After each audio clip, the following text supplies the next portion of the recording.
500 after dropping game 2. They're 14-14. The Phillies looking to get to 500 with a victory today. It's Cardinals baseball on Fox Sports Net, and another big crowd is expected for the rubber game of this 3-game series between the Cards and the Philadelphia Phillies. With Al Raboski, my name is Dan McLaughlin, and once again, welcome to Cardinals baseball here on Fox Sports Net.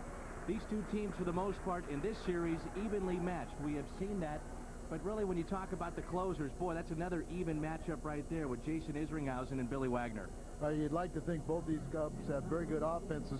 We know they have two very strong starters, and you can see that Izzy, 133 saves in his career, 232 for Wagner, and one more strikeout for Izzy, and he gets to the 500 mark. Pretty much, you don't make a very good living trying to hit off either one of these guys. And they both have multiple pitches. Of course, Izzy has, more pitches than Wagner, but Wagner can throw 100 miles an hour, and then he can also freeze you with a very good slider. Wagner picked up save number 7 last night for the Philadelphia Phillies. The final strikeout of Hector Luna, who, by the way, will play left field today. That's our Bank of America higher standards. By the way, Jason Isringhausen 2 saves away from a guy named Raboski for the Cardinals all-time saves. He's kind of reminded me about that several times, and he can only get one today. He can get one tomorrow up in Montreal, and then we can never talk about me again. Jeff Suppan will go against Randy Wolf this afternoon. You got to be a little bit taller to push that. Come on, help him out a little bit. We're in Philadelphia. That's the battery today. Cody McKay and Jeff Suppan. The rubber match between the Cards and the Phils. Suppan looking for victory number 3. Cardinals baseball on Fox Sports Net. Game number 3 of this 3-game series in the final meeting. Final meeting already between these two teams, the Cardinals and the Philadelphia Phillies on Fox Sports Net. We take a look at Randy Wolf's numbers, brought to you by Advance Auto Parts. Many thought last year, Al, this was the best left-hander. That includes Randy Johnson last year in the National League. Well, he won 16 games last year, and he's off to a great start. Currently has a 21-inning scoreless streak. So the Wolf Pack is ready. Randy is ready, and hopefully the Cardinals will be. Cardinals have a little different look to their lineup today because Jeff Suppan is on the mound. You'll see Cody McKay in this lineup, and with the left-hander on the mound as well. Tony sometimes will load it up with right-handers, but you have a left-hander leading it off for the Cardinals in Tony Womack. He'll play second base. This is our Southwest Airlines starting lineup. So Taguchi is in center. Albert Pujols is the first baseman for St. Louis, batting third. Scott Rowland has had a great series with 5 RBIs in the first 2 games. He'll bat cleanup today with Edmonds on the bench.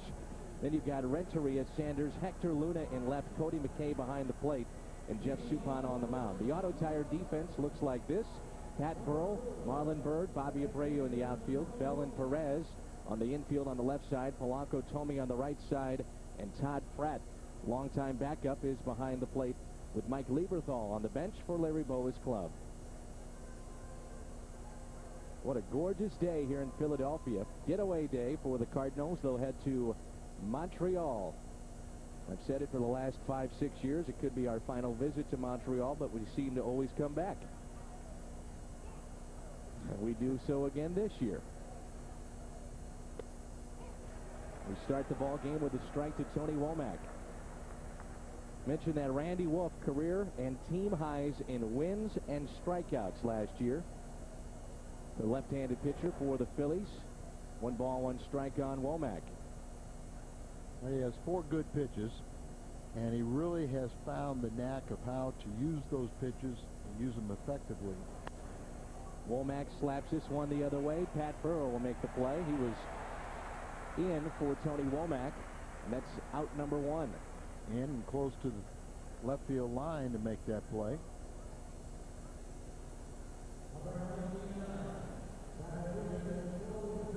Brings in Sho Taguchi, who flied to a deep left last night off the bench for the Cardinals against Billy Wagner.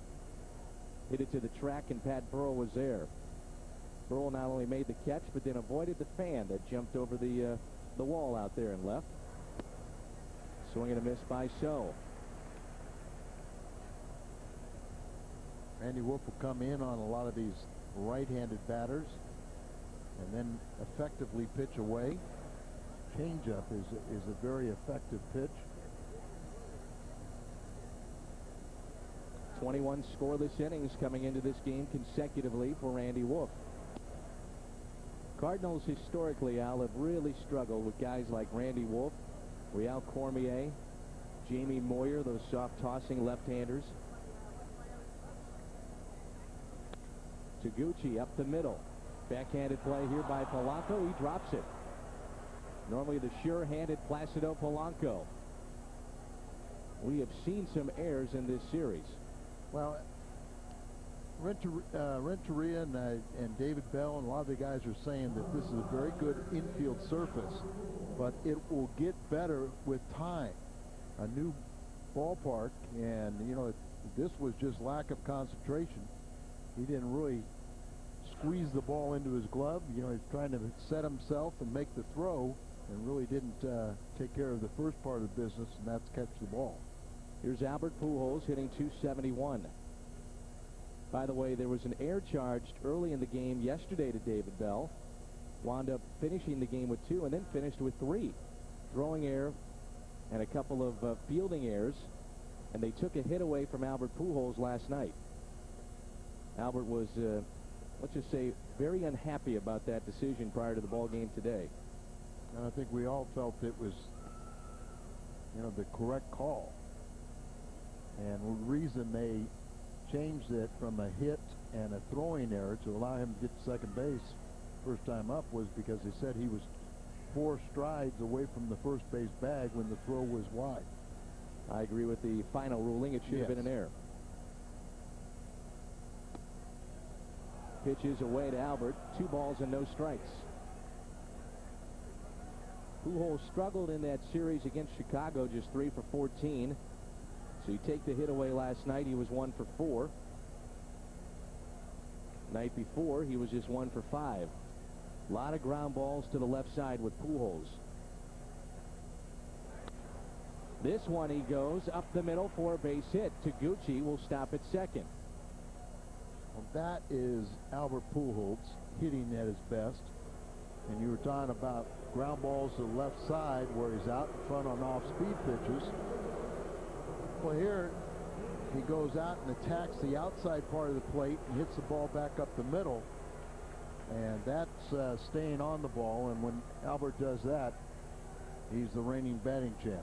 The poll question in the local paper, the Philadelphia Inquirer. That was interesting, wasn't it? Yeah, yesterday it was an online poll. It said, do you wish the Phillies had Scott Rowland back? They had 629 responses, and 53% said yes, 47 said no. And Scotty's comment was, I guess those 47 are at the ballpark. Yeah, 47% of the ones that come to the ballpark to boo him, but you know, it even seems like the Philly fans have lost interest in booing Scott Rowland, because the more they booed him, the more he's come back and haunted them. 5.5 years with the Philadelphia Phillies. Rookie of the Year back in 1997. 3 Gold Gloves while wearing their uniform. 2 with St. Louis. In the hole here with no balls and 2 strikes.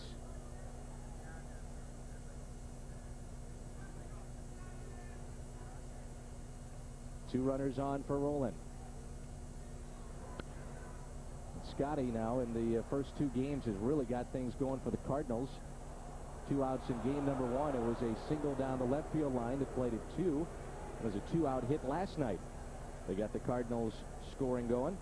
He's got 5 RBIs in this series and hitting well over 400 against his former team.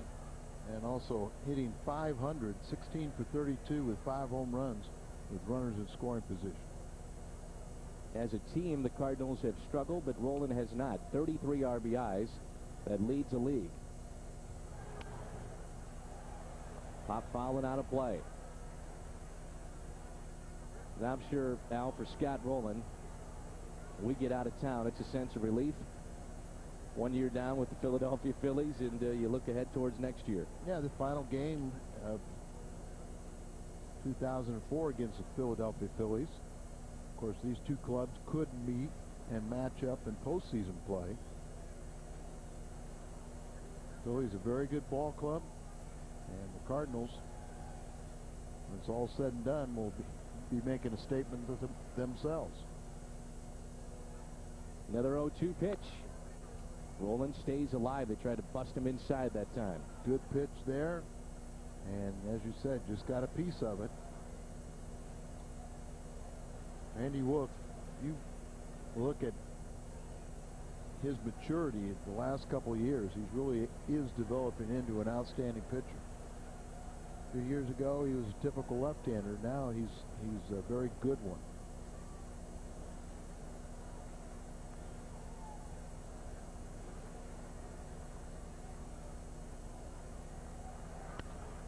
Another foul ball by Scott Rowland. Turning into a pretty good at-bat after falling behind 0-2. Just indication of how Scott is locked in. Pitchers make their pitches, and he's just getting a piece of it to stay up there. And if you're patient enough and up there long enough, you'll probably always get one pitch, a mistake pitch from a pitcher, then it depends on what you can do with it.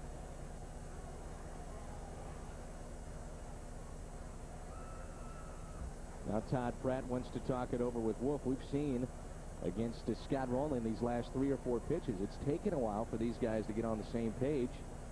And the pitch that they want. And also you've got So Taguchi, the runner at second base. You know, a lot of times it takes a little while for a catcher and pitcher to get in sync with each other, find out what is working.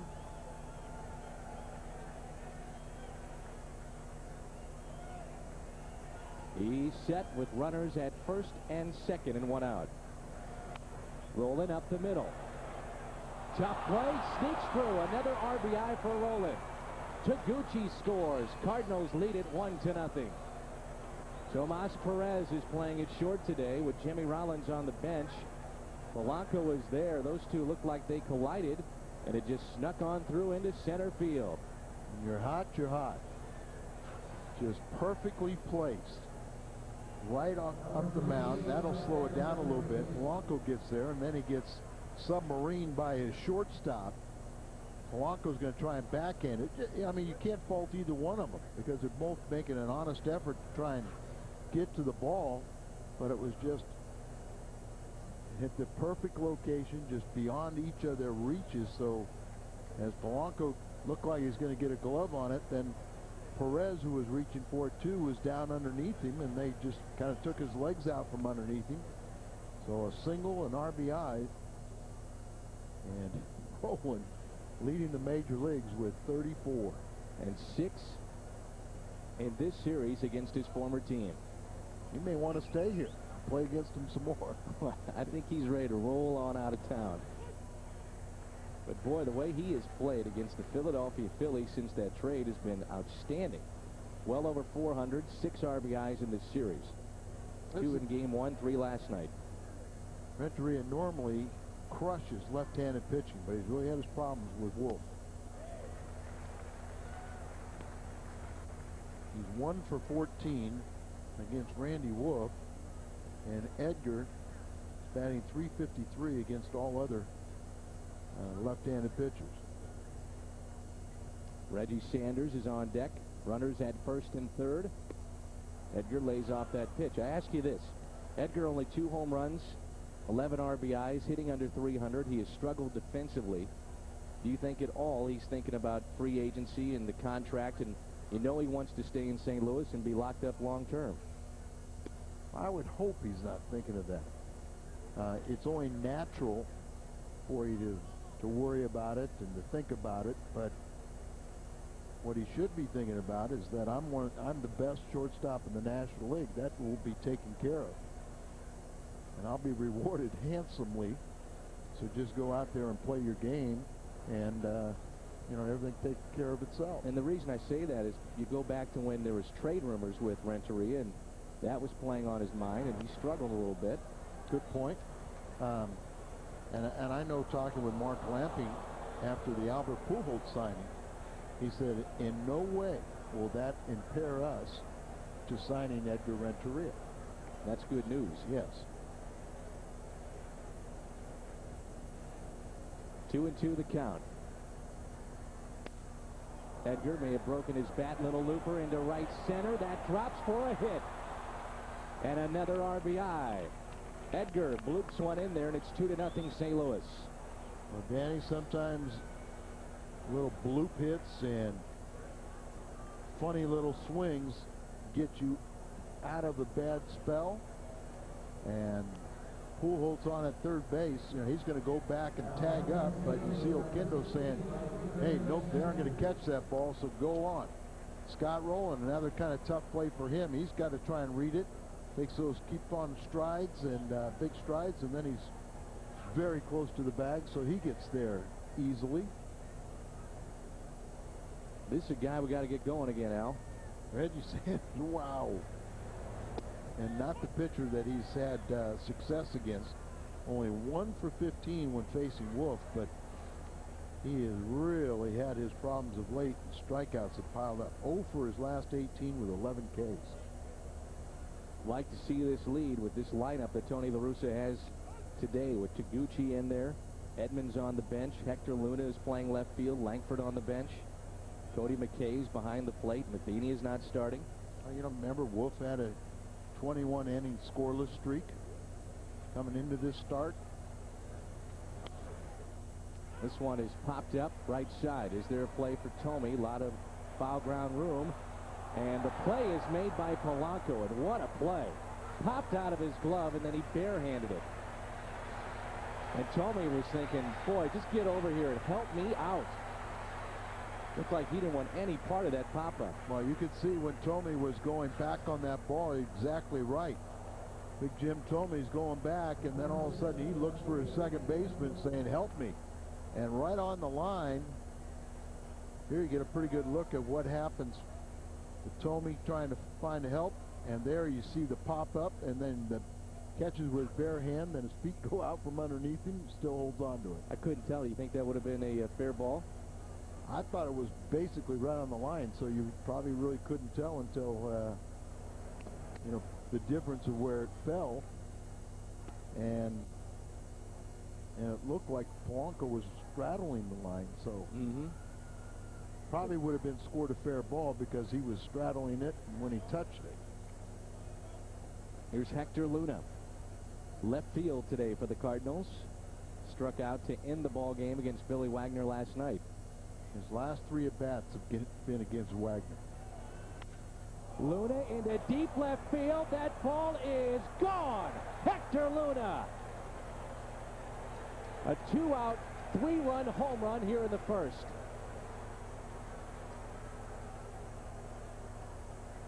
And his second in the major leagues. He now has 5 RBIs. Tony La Russa said, hey, this is a Rule 5 guy, but this isn't Miguel Mejia. This guy can play a little bit. And we're seeing some of that talent. And I'll tell you one thing, he didn't like the 3 at-bats against Wagner, but it did prepare him for a lefty on the mound named Wolf, and he jumped on that one. 3-run home run, a breaking ball, and that's a little different than the slider he saw last night to end the ball game. And Luna has made a statement. 5-0 against Randy Wolf here in the first. The way that Jeff Suppan has been throwing as of late, boy, you feel good with his 5-run lead. This is Cody McKay. Falls behind, no balls and 2 strikes. I know one thing, that Jeff Suppan is appreciative of the runs, but he also is going to go out there and make sure he utilizes those warm-up pitches. And he might even ask an umpire saying, hey, it's been a long first inning. Let me have a few extra.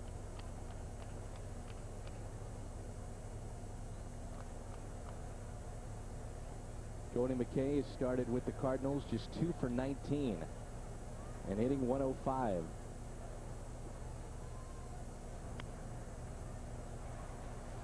Floats this one out to Pat Burrell. Cardinals, what a first inning. 4 hits, including a 3-run shot by Hector Luna. 5-zip. Advanced Auto Parts starter for the Cardinals is Jeff Suppan. He really just made one mistake last time out, Al. That 3-run home run to Aramis Ramirez, and it cost him as the Cubs posted a 4-2 win. That was last Saturday at Busch Stadium. worked a season-high 8 innings pitched in that loss. He has been a nice find for the Cardinals, and not many people really thought about Jeff Suppan on the radar screen as far as the big signings in Major League Baseball, but he's been exactly what the Cardinals wanted. And he's been a road warrior. He's 0-3 at Busch Stadium, 2-0 on the road with the second best ERA in the National League, 1.32. A look at their lineup for the Philadelphia Phillies, brought to you by Southwest Airlines. Marlon Byrd, Placido Polanco, Bobby Abreu, then Jim Thome, Pat Pearl, David Bell, Tomas Perez, Todd Pratt, and Randy Wolf, the Southwest Airlines starting lineup for the Phillies. Here's Marlon Byrd, led off the game yesterday with a home run against Woody Williams.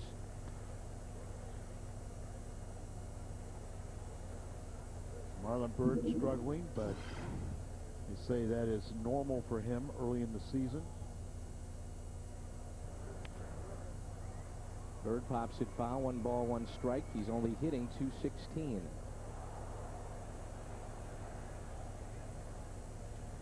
It's a guy that was a fantastic football player coming out of high school.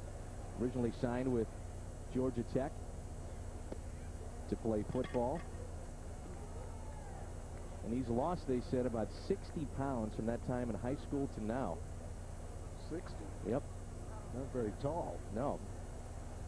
He was injured, put on weight, and now he's become a workoutaholic. He is quick out there in center. Not quick. Looks like he's got the strong legs a running back would need.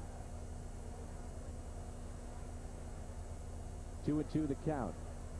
Time is called. Marlon Byrd last year hit .317 out of the leadoff spot in 74 ball games.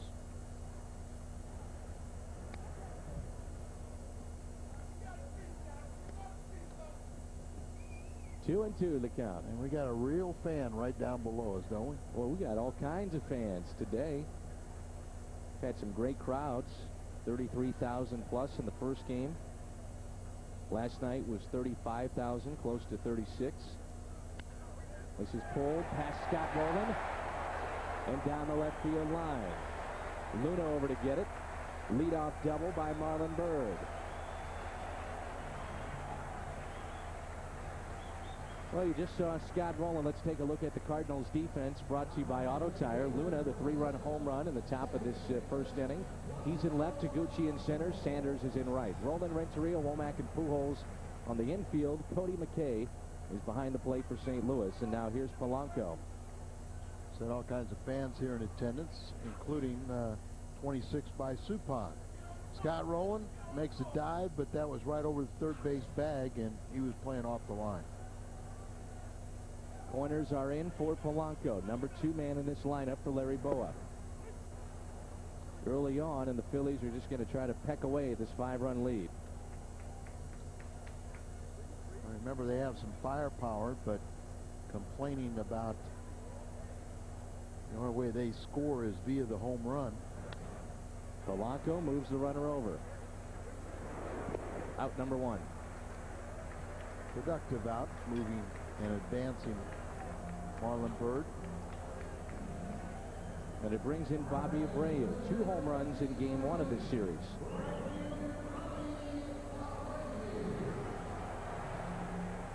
Mentioned before, this guy is a doubles machine. 3 consecutive years of 40 or more doubles. He is 246 in his Phillies career. And he's looking for 7 more, and then he'll tie Greg Luzinski for 10th place on the Phillies all-time list. He's 10th in club history in home runs. He has 140. Just behind Scott Rowland on that list.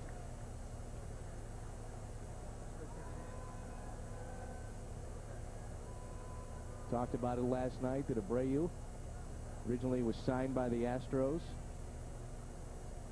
Spent some time with Tampa Bay. Has turned into a fabulous hitter here with the Phillies.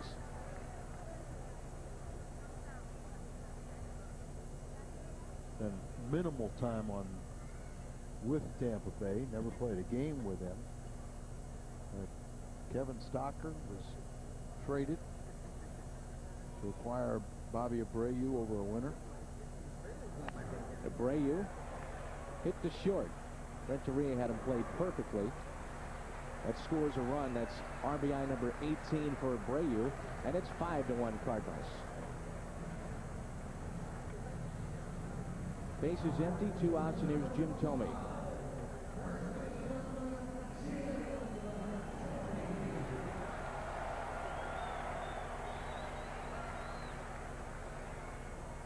Peoria native Jim Thome.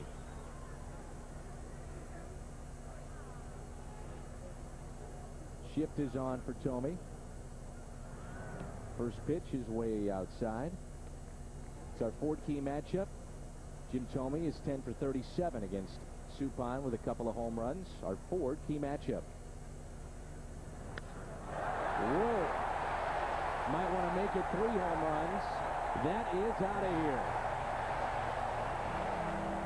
5-2 Cardinals. Jim Thome, a 2-out solo home run. Number 9 for the Phillies first baseman. Now this is the warmest weather we've had.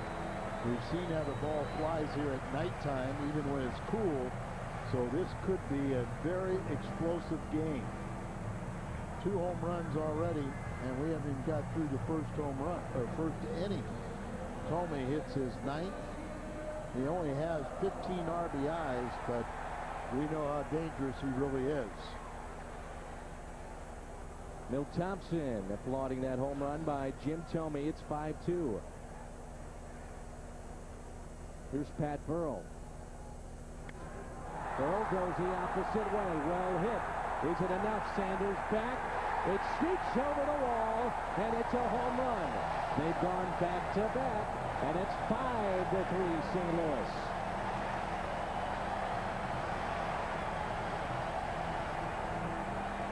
John Vukovic, third base coach, just shook Pat Burrell's hand, but I know in the back of his mind he's probably thinking about something that we discussed, and that's about this ballpark.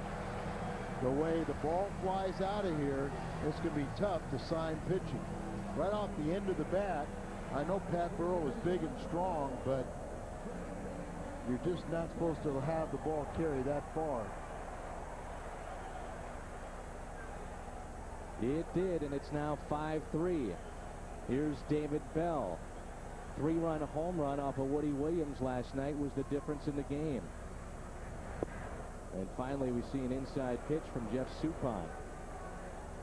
Inside off the plate. The home run he hit last night on a high changeup.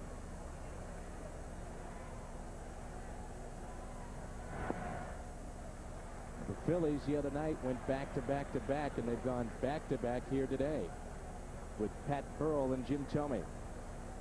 For Burrell, it was home run number 5 and his 21st RBI.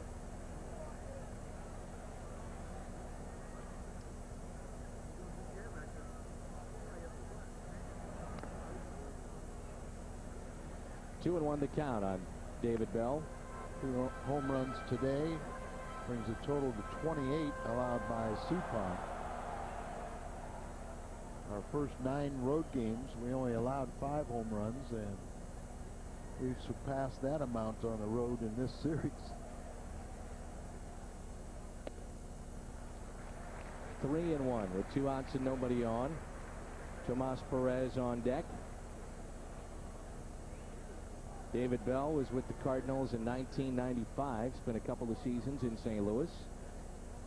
3rd generation big leaguer with his dad Buddy and Grandpa Gus. Line drive and a base hit.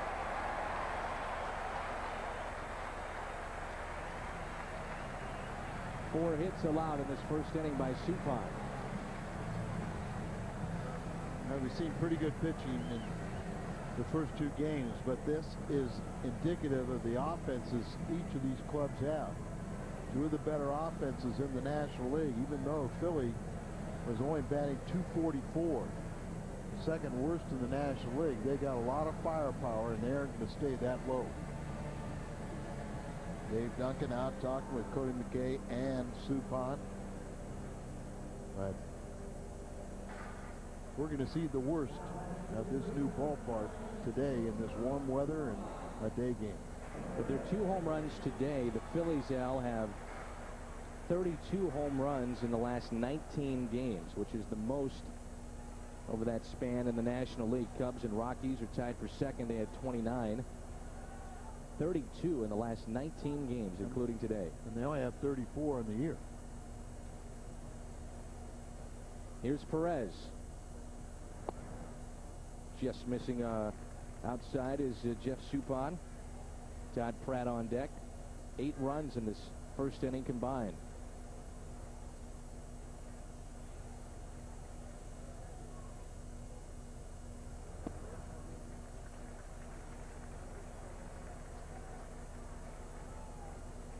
Perez a switch hitter, but all of his bats this year have come right-handed, or excuse me, left-handed.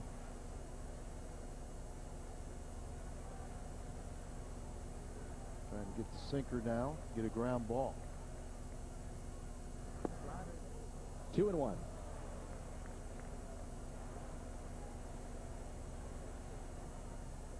Prior to that game against Chicago over the weekend, Jeff Suppan had won at Houston 5-3 and then at Milwaukee 5-2. His worst start was his first against Milwaukee.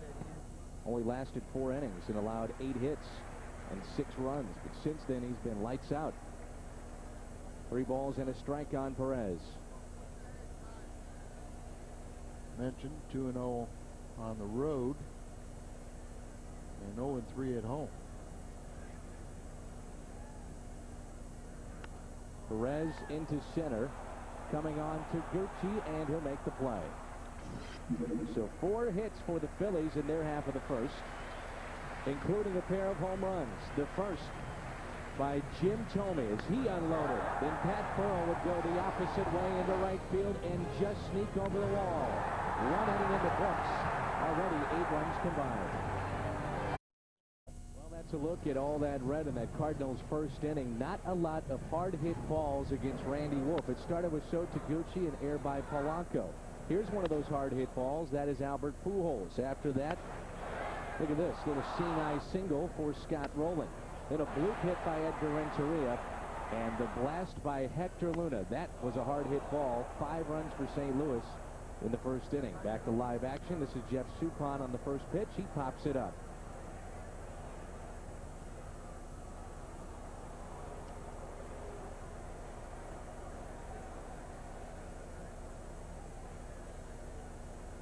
Jeff Suppan will lead things off for the Cardinals here in their top of the second, leading by the score of 5-3. Tony Womack on deck, and then Show Taguchi. Suppan a ground ball, hit to short. Perez handles it easily. That's the first out. Suppan is a pretty good hitting pitcher, but he's 0 for 9 now to start his season.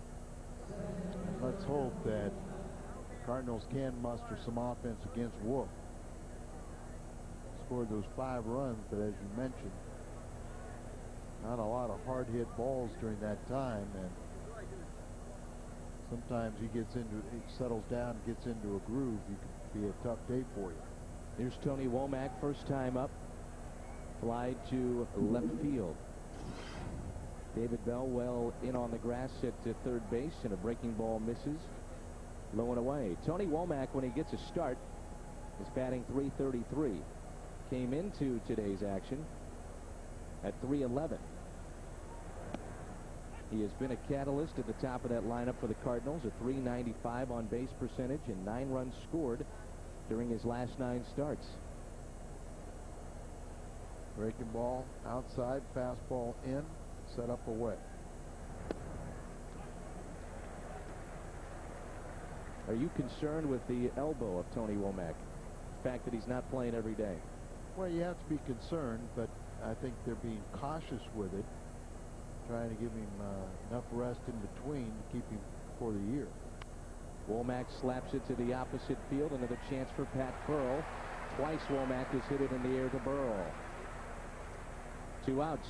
St. Louis fans, visit STLCardinals.com. It is the #1 site for live game pitch-by-pitch coverage, MLB TV, and MLB.com game day audio. STLCardinals.com. where baseball is always on. Here's So Taguchi, reached on an error by Polanco in the first and scored with an RBI base hit from Scott Rowland.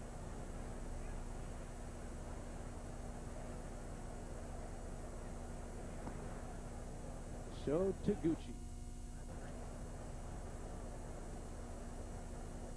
Average under 200.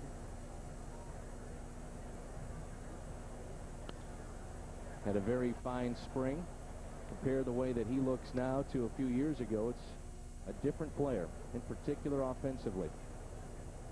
I don't think he really knew what to expect coming to the American baseball, and then he just didn't understand some of the customs. In Japan, if the manager and coaches do not talk to you, it's because they like what you're doing. So when he went that first spring and struggled and nobody talked to him, he thought, oh, I guess this is the way you're supposed to play the game. Right. Tommy will take it himself, and a 1-2-3 inning for Randy Wolf.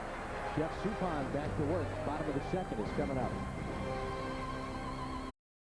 A 5-3 start to this game as we move to the bottom of the second in favor of the Cardinals. Todd Pratt, Randy Wolf, and Marlon Byrd. The Phillies half of the second. But Todd Pratt is one of those fiery guys. Got into a brawl with the Florida Marlins earlier this year. He's been around Major League Baseball a long time. Really developed into an outstanding backup. Appreciates his role. He likes his role, which is hard to convince a lot of players to do. Well, that is the first and foremost thing. You've got to understand you're not an everyday player. And you see Suppan now and say, well, I'm not going to leave a ball middle half in. Let him go to whacking. But you can't pitch behind in the count either. Double-edged sword. 2 balls and a strike is Pratt calls time. It's like his boxing stance in that little melee. Well, he said that he was a tough guy. He came from a rough neighborhood, so he knew how to box. He was ready, man. Of course, it helped that his opponent was about a foot shorter. Yeah, that you get awfully, you get tougher when that happens, don't you? Here's a 2-1 pitch. Right down the middle, hit into right field. Sanders, does he come up with it? He does. Reggie Sanders with the catch. Milt Thompson, first base coach, wanted to argue out there. He started going out, but now you're going to see Larry Boa, Reggie Sanders. How good an actor is Reggie? I think he's pretty good. I think he is too. And you watch first base umpire Larry Boa's coming out here. Let's go and see.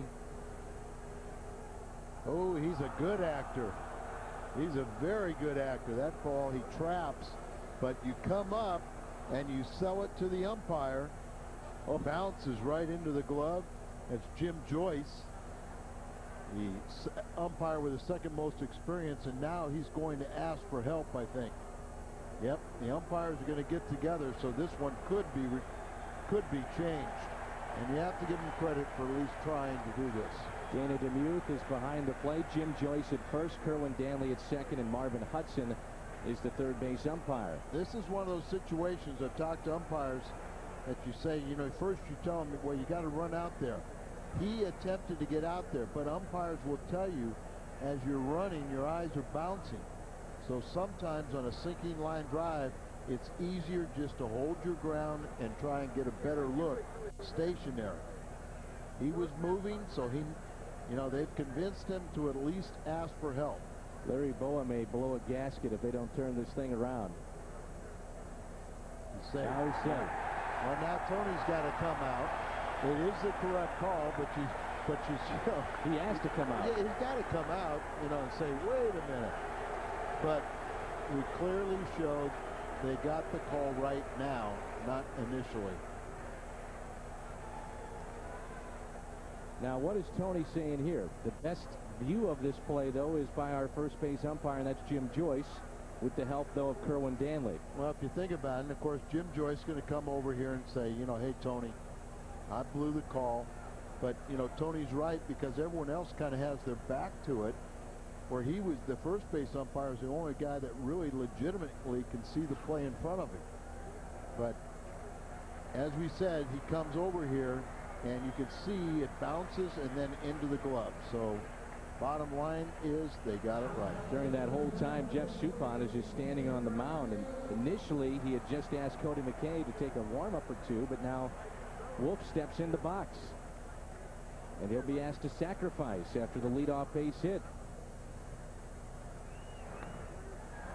Good bunt by Wolf. And a foul ball.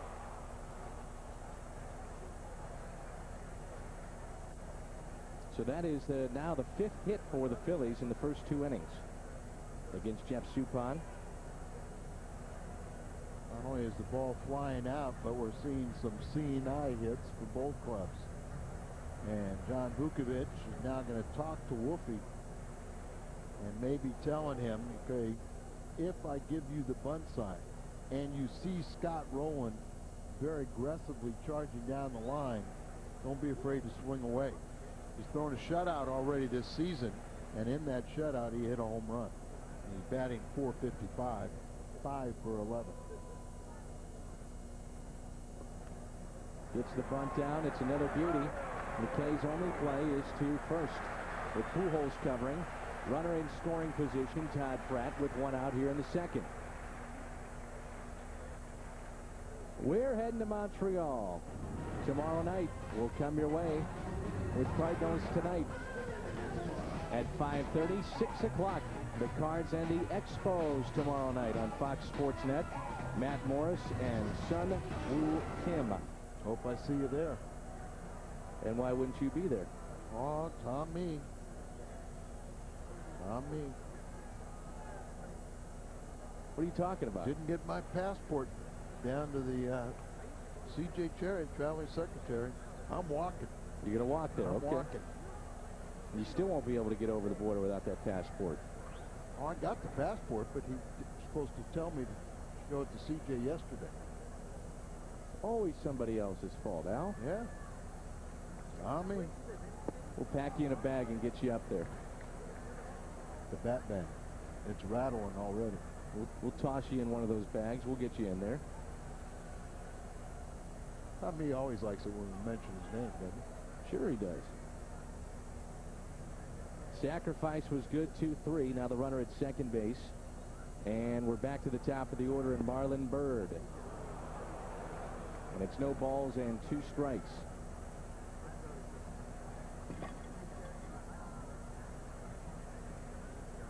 Byrd doubled and scored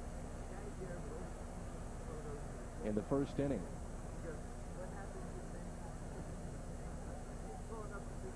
Placido Polanco is on deck. This is lifted into left. Hector Luna is there. Makes the play. Back to second goes Pratt. There's 2 away. Hanging breaking ball and got away with it.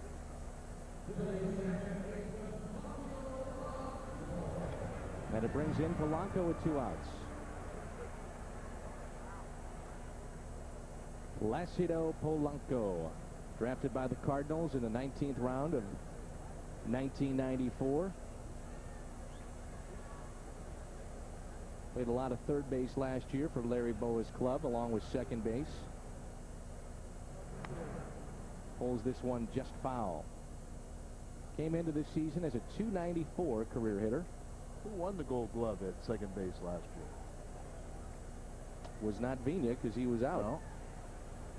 But I thought that was very interesting what you said last night or the previous night where Larry Bowa told you he thought Polanco would have won it at second if he wouldn't have moved into third with Bell being hurt so much. Bell had those hip problems. And Polanco, of course, as we have seen in St. Louis, very good third baseman.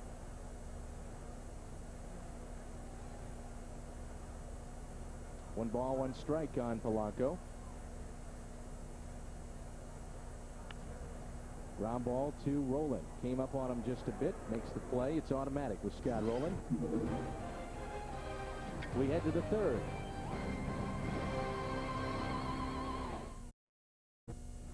This day in baseball history, May 6, 1903, the White Stockings committed 12 errors, while the Tigers committed 6. Chicago won that game 10-9. It's our This Day in Baseball history brought to you by Schnucks. Also in 1931, Willie Mays was born today. All right, you know what else this day is? Happy 54th wedding anniversary to Al and Catherine Law and Jerry Risch and all the visiting clubhouse guys. Congratulations, Al and Catherine. Also want to say our good buddy Bob Kiyowski, his wife Liz, just celebrated their 13th wedding anniversary. So happy anniversary to Bob and Liz back at Fox Sports Net. Here's Albert Pujols, Scott Rowland, and then Edgar Renteria. I guess that's why he hasn't returned my call. He was so worried about telling you that message. I called him 3 days ago. Maybe he's been busy. Yeah. It is his anniversary. Anniversary presents. Taking care of Mama. 1 ball, 1 strike. Pujols singled and scored. First time up. Good play. David Bell backs up. High throw. Tomey the stretch. And that's out number 1.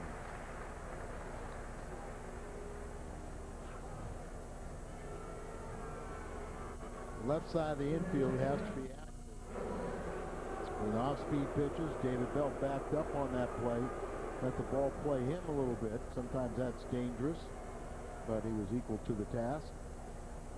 You got a left-hander on the mound, throws a lot of off-speed pitches. The left side of the infield should get a lot of work. Here's Scott Rowland, a single and an RBI, and a run scored back in the first. A seeing-eye single for the shortstop. Perez collided with Polanco on a slowly hit ball up the middle. No one got to it. Trickled into center for an RBI. 2 balls and no strikes.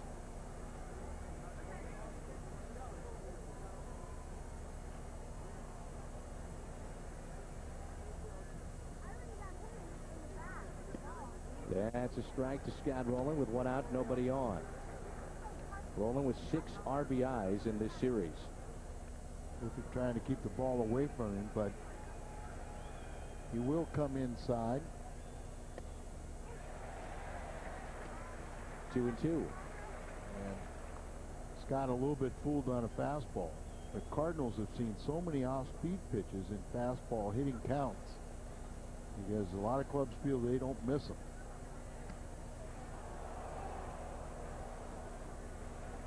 And now all of a sudden Wolf's kind of changing the pattern a little bit. He started off with a changeup that was down, and then he's thrown 4 straight fastballs to Scott. And a walk to Rowland. Second time he's been on base. 1 out walk brings in Renteria. A couple of day games we'll be watching today. Arizona at Chicago. Elmer descends against Matt Clement. Clement is off to a good start at 4-1. Pittsburgh at Houston. Chris Benson against Wade Miller. Miller is 3-2. We say congratulations to Roger Clemens. Second all-time on the strikeout list. Passed Steve Carlton last night. 4,140 strikeouts now for Clemens. And then Mike Piazza, most home runs by a catcher, for 352. He picked that up last night. Bob Gibson is the Cardinals' all-time strikeout leader.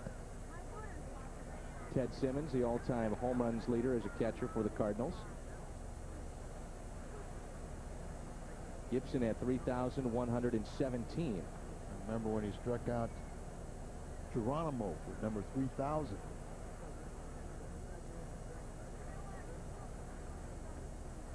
One pitch, pop foul and out of play.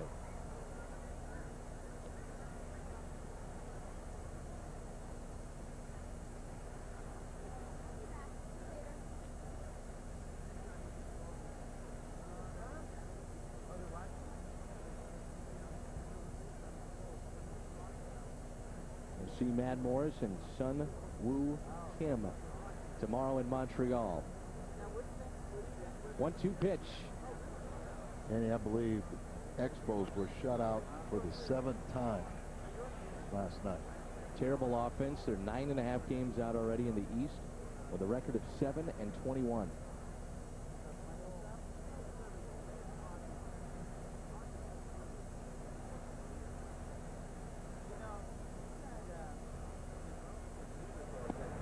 Strikeout of Renteria. He knew it. Slipped that fastball by him. 2 outs. First strikeout for Wolf, and as I mentioned, these guys are seeing so many breaking balls that now all of a sudden Wolf changed the pattern, throwing a little more fastballs, and it's fooling some of these hitters.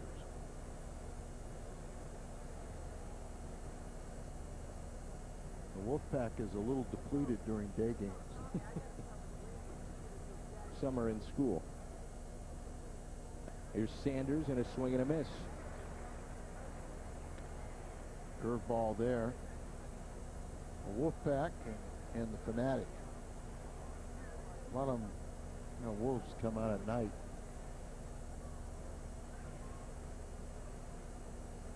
Oh, and 1 to count on Reggie Sanders.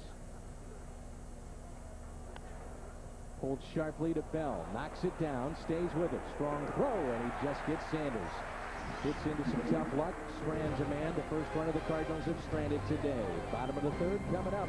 Abreu, Tomey, and Burrow. Cardinals baseball on Fox Sports Net is brought to you by Advance Auto. We're ready in advance. By Aflac. Ask about it at work. And by Rico. How well do you print, copy, scan, fax? How well do you share? Here's Bobby Abreu to lead it off for the Phillies. You're watching Cardinals baseball on Fox Sports Net. Bottom of the 3rd. Cardinals with the lead of 5-3. All the runs in this game scored in the 1st on both sides. It'll be Abreu, Jim Tomey, and then Pat Burrell. Tried to go inside, and he hit him.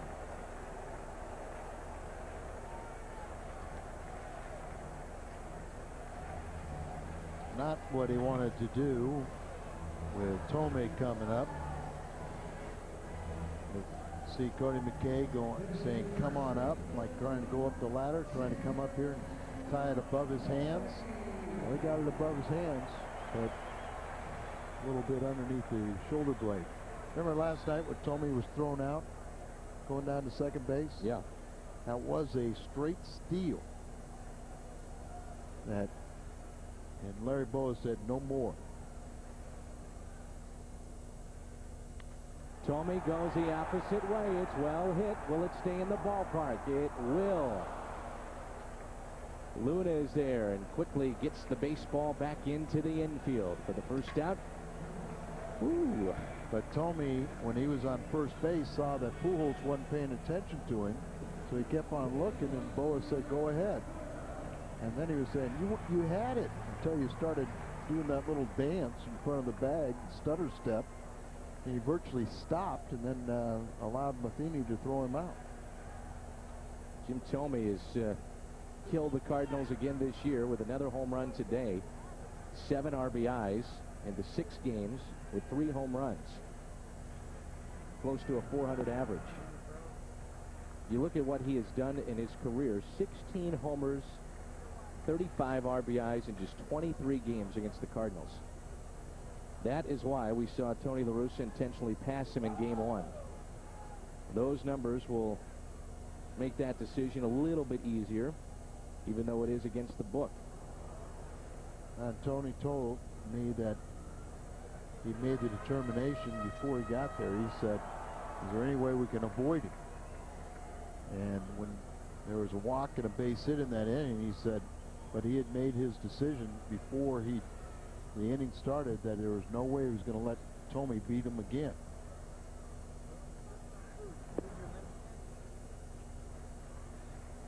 Only problem with that, when you put that tying run at third, so many things can happen. A walk with the bases loaded, a wild pitch.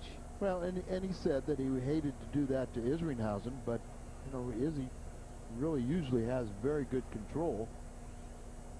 You never would expect a pass ball. No, not with Matheny. So everything that you didn't expect, and Pat Burrell is a guy that is a dangerous hitter, but he is not the same fastball hitter as Jim Thome. And you brought up a right-hander versus right-hander, but I'll be the first one to tell you that works if you make good pitches. If you don't make good pitches, it really doesn't matter. Izzy wound up stranding the bases loaded, and he struck out the side. What turned out to be his third save of the season. He's 3 for 4 in save opportunities. Only had 4 opportunities. That's it.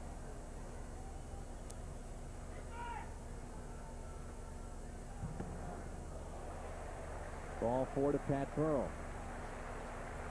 He's been on base twice after he went back-to-back with the home runs with Thome in the first. So 2 runners on, 1 out for David Bell. First walk allowed by Suppan. He did hit Abreu out at second base.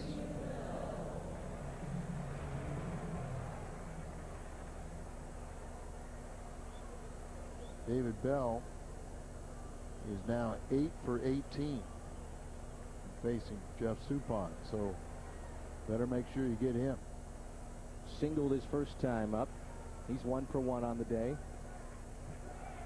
David Bell was part of our pregame show and saying that he believes Buddy Bell, his father, is going to get back in managing and would like to after taking some time off. Well, he's a bench coach now with Cleveland, right? So he's in position. They got a young manager there, Eric Wedge. But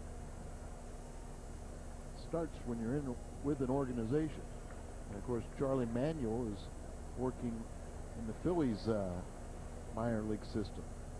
Jim Thome said that he was the best manager ever played for. Time is called again by Bell and granted.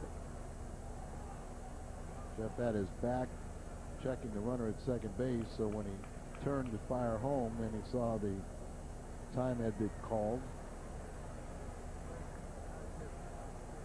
Despite the loss last night, the Cardinals are off to their best start on the road since 1982. A record of 8-3 away from Busch Stadium. Gee, what happened in '82? That would be that World Series team in a championship year. Last time the Cardinals had a team start better than that was 1946. They were 10-1 after their first 11 road games. Pitching the difference.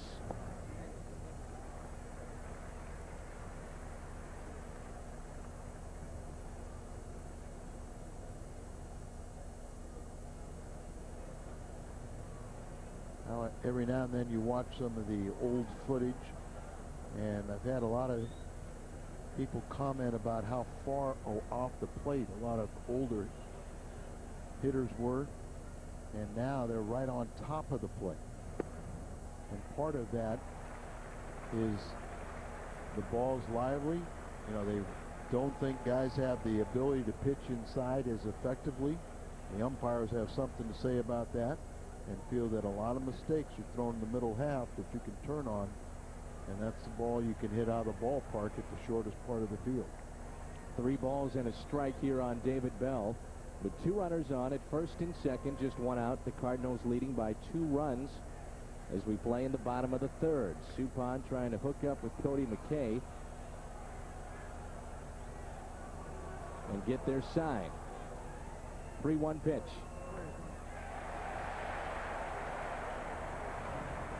Back-to-back walks. Control a little bit of a problem today with Suppan. He has hit a man in this inning. He has walked 2. Jeff Suppan, you know, he'll give up his share of hits, but one thing you don't expect from him is to be walking a lot. He had walked 10, 1 intentionally, in 32 2/3 innings coming into today's action. And now he's walked the last 2 men. There's Marty Mason, by the way, Al, on that phone out there in that bullpen. Yep. The Cardinals have been very, very fortunate that they've had very few times to get a long man up. Cal Eldred will get that call. That's one of the reasons why he was a bit rusty, is because they've been consistently going 6 innings. Bases loaded for Tomas Perez. You're talking about pitching inside, as we'll take a look at the bases loaded with Abreu, Burrell, and David Bell. And Al, I've had guys tell me that if they go inside and hit a batter, if they go inside the next time and hit him, not even meaning to, a fine will be handed down, or they're ejected out of the game. And that's another factor that plays into what you're talking about. This one is slapped to Roland. That's one. Can they turn two? Save at first. Thought Roland might go home with that. Instead, he went to second to try to turn the double play, and a run scores. It wasn't your typical double play ball. It wasn't hit hard enough. But he comes in here to try and cut it down. A little high throw to Tony Womack, and just not enough on it. The return throw to get two. It was bang, bang play. You see Suppan and Cody McKay, they're disappointed they were not able to get two. Extend the inning. A little surprised he didn't go home. Yep. This momentum would have been carrying him towards home plate, so it would have been an easier throw than to kind of crossfire and throw backwards to second base. Here's Todd Pratt. Reached on a base hit. He's 1 for 1. Good fastball. The inside portion of the plate. 1 ball, 1 strike with Randy Wolf on deck. So the situation is 1st and 3rd with 2 outs. Cardinals jumped out to a 5-0 lead. That lead now down to just 1 run. Todd Pratt was the one that hit the sinking line drive that Reggie Sanders tried to get the Academy Award. He got 1 judge's vote. That was Jim Joyce, the first base umpire. Initially called that an out. And then he saw Milt Thompson argue, then looked towards the dugout and got Larry Bowa out there, and then the umpires converged and discussed the situation, changed the call, and Pratt was safe at first. But then was left stranded in that 2nd inning. Ball gets away from McKay. Perez, a heads-up play, moves to second. Just got a little bit away from Cody. And as you said, very alertly, Tomas Perez put himself in scoring position. So now with a base hit, the Phillies have the chance of taking the lead. But 2-2 count. They could strand 2 runners if Jeff can make the good pitch.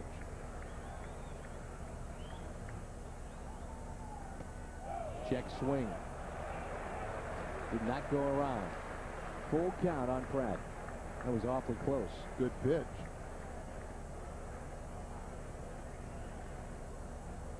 Fanatic is making his rounds today.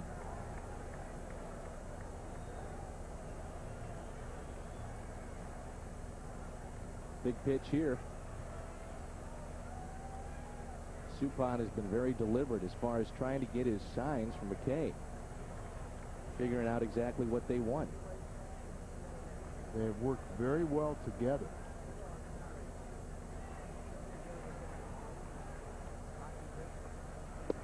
Got him. Pratt knew it. Couldn't take the bat off his shoulder. The Phillies get another run to make it a 5-4 game. They've stranded 4, and we head to the 4th. Top of the 4th in Philly. The Cardinals lead the Phillies 5-4. We turn to today's hot pitch of the game, and it's brought to you by Hardee's. That last strikeout by Jeff Suppan, and Todd Pratt was looking for something else. Well, it looked like a fastball that was right down the middle. They were trying to get together and maybe not getting the sign right away. He's thinking it was one of the secondary pitches, and he looks at a fastball and strands 2 men in scoring position. Brings in Hector Luna as we start playing the top of the 4th. Luna, a 3-run home run his first time up. Randy Wolf's got to feel very good about the game that was trailing 5-0. Seen his team battle back, scratch and claw. And it's a 1-run game now. Luna trying to bunt his way on. Not a bad idea. Wolf spins and twirls and gets Luna. I don't mind seeing that. Cardinals haven't picked up a base hit since the 1st, and Luna trying to manufacture a way to get on base. And he would have had it if he would have angled that ball either left or right instead of right back at Randy Wolf. Still was a close play. Here's Cody McKay, 2 for his first 20. His average at an even 100.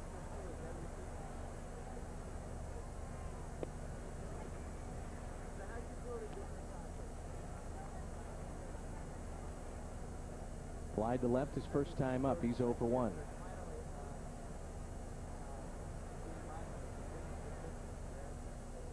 Of course, he and his father, Dave McKay, the first base coach, St. Louis Cardinals. First father-son combination, Canadian-born in the major leagues. A couple years ago, it was Dave who was an inductee into the 2001 Canadian Baseball Hall of Fame, as Cody flies out to center. Two outs, and it brings in Suppan. Randy Wolf has really settled down, and Cardinals took advantage of his, not getting in a groove in the first inning, but haven't been able to do anything since. Suppan still looking for his first Cardinal hit. Rounded to short his first time up. Cardinals with a lead of 5-4. Popped up right side. Tommy will give it a look, but it's out of play. What a difference this ballpark is compared to the Vet. Thank goodness. Citizens Bank Park. Gorgeous. It's really nice, and it seems like the fans really like it.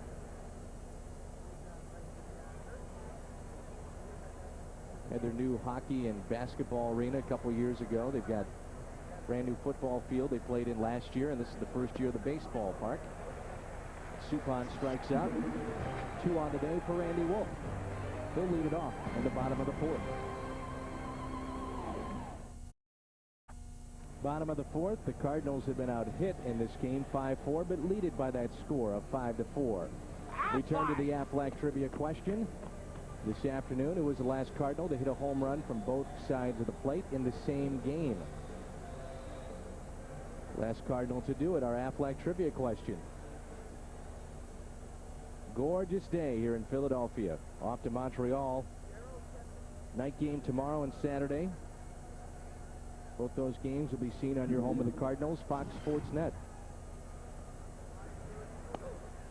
There's a strike to Randy Wolf.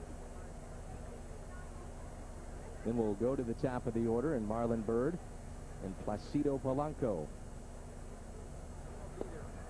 Well, you mentioned Wolf can really hit with that home run he's got this year. He's done that before in the big leagues. Hit one a couple of years ago. 5 for 11. He sacrificed his first time up.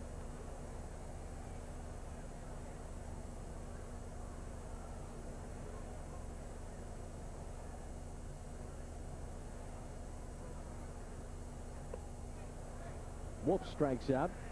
2 consecutive for Jeff Suppan, and his second in the game. Who was it? What switch hitter? The Aflac trivia question. Switch hitter. Last Cardinal to do it, to hit a home run in the same game. I think McGee. Just a guess. Geronimo Pena. Geronimo Pena. That must have been after, or well, it could have been before he stepped on his glove with that injury that he had. Separated his shoulder. Right. Boy, I tell you, Talk about a guy that had some tough talent. luck. Tough luck. The goats in the Dominican have very poor calcium.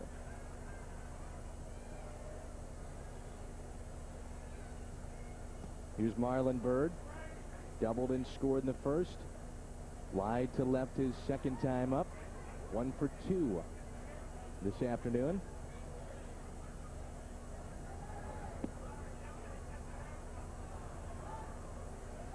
Are these fans nicer at this ballpark, you think? Larry Anderson's having a birthday and also a personal discussion with some fans right below him. That's what you get for Jeff Bagwell.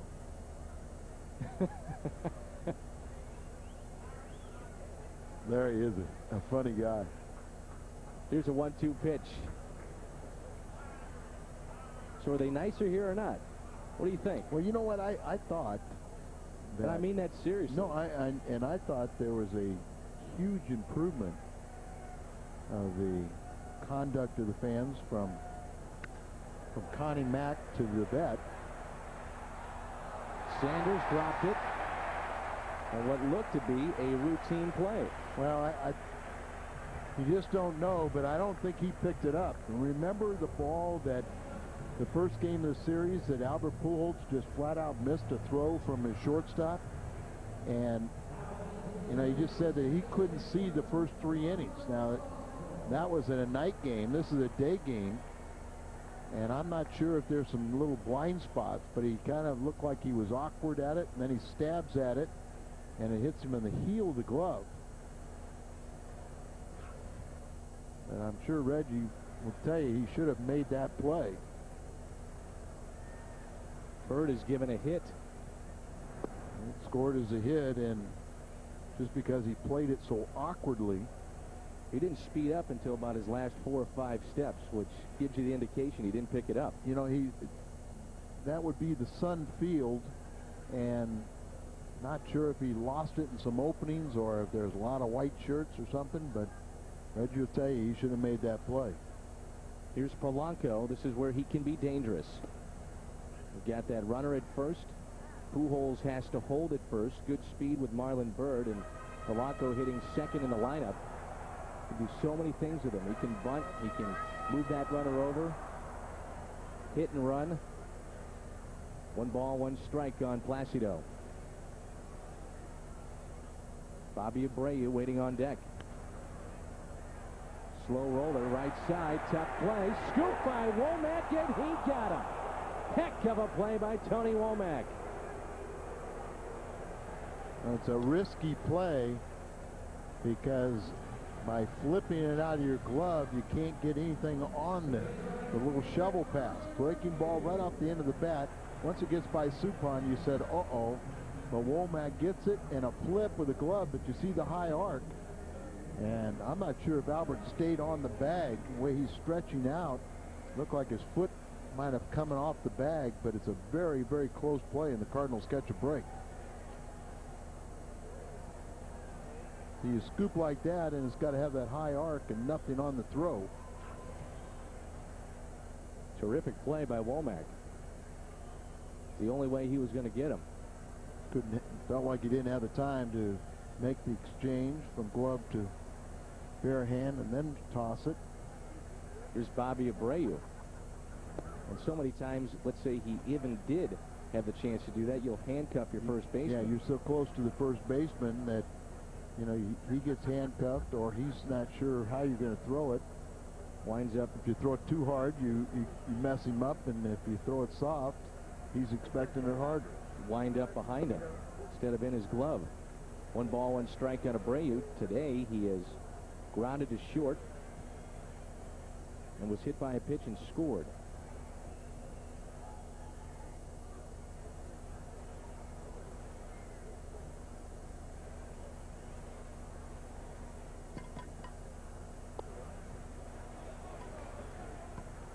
Suppan has been behind in the count an awful lot today. Last inning, he walked 2, hit a man. He's allowed 2 home runs, the back-to-back shots by Tomey and Burrell. That was in the first. And Tomey is waiting on deck.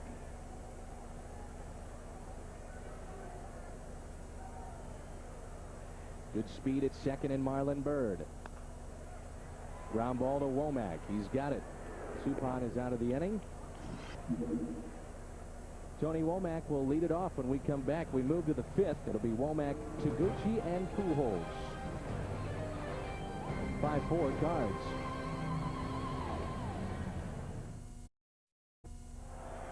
It's a grand slam for Taurus. $2,500 cash back or 0% financing for 60 months to qualified buyers. Only at your quality Ford stores. Your home run to Cardinal baseball fun. Top of the order for the Cardinals. They lead it by the score of 5-4. They picked up 5 runs in the first. Phillies have come back with 4 of their own. Here's Tony Womack on the first pitch from Randy Wolf, and it's a strike. Wolf has really settled in. He allowed 4 hits in the first, including 3 consecutive singles to Pujols, Rolen, and Renteria. Then a 3-run home run by Hector Luna. Since then, he has not allowed a base hit and only 1 base runner. That was a walk to Scott Rolen back in the third. You asked me about, are the fans nicer here? Yes. We've had the second proposal and acceptance in this series. Here's Womack. He drills it into right center. Bird on the move. He won't get there. Cuts it off nicely, and Womack has to stop at second. If he doesn't cut that off, Tony Womack is standing at third base. Marlon Byrd was playing into left center. So a very long run for Marlon Byrd. And he has to go a long way, gets it here, gets it back in, and you really, a cardinal sin not to make the first out, or it is a cardinal sin to make the first out at third. So Womack sees the relay coming back in, hits the cutoff man, and he stops at second. Let's see if Taguchi bunts or can move over the runner, Tony Womack. That was a very good piece of hitting by Womack. You could see it was a slow curve. He had committed a little bit, but kept his weight back and then drilled it into right center.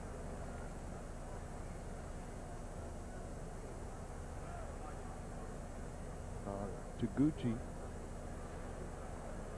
he may try and work him inside because he knows he's trying to go to the opposite field. There's a breaking ball.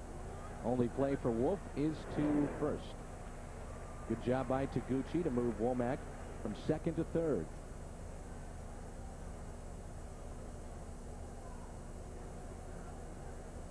Tomas Perez, he's going to try and keep the runner. He was trying to get his pitcher's attention to see if he could sneak in behind Tony Womack, maybe for a pickoff play. Now you give Pujols a crack at it for an RBI. He's been stuck on 18. And with 1 out, it's almost one of his easier chances. Cardinals been pretty good in sacrifice flies and sacrifice bunts. And Taguchi's one of the league leaders. Albert has singled and scored today. Hits it high in the air to the opposite field. Plenty deep for Womack to score as Abreu has it on the track. And the Cardinals have themselves a 2-run lead on the 19th RBI by Albert Pujols.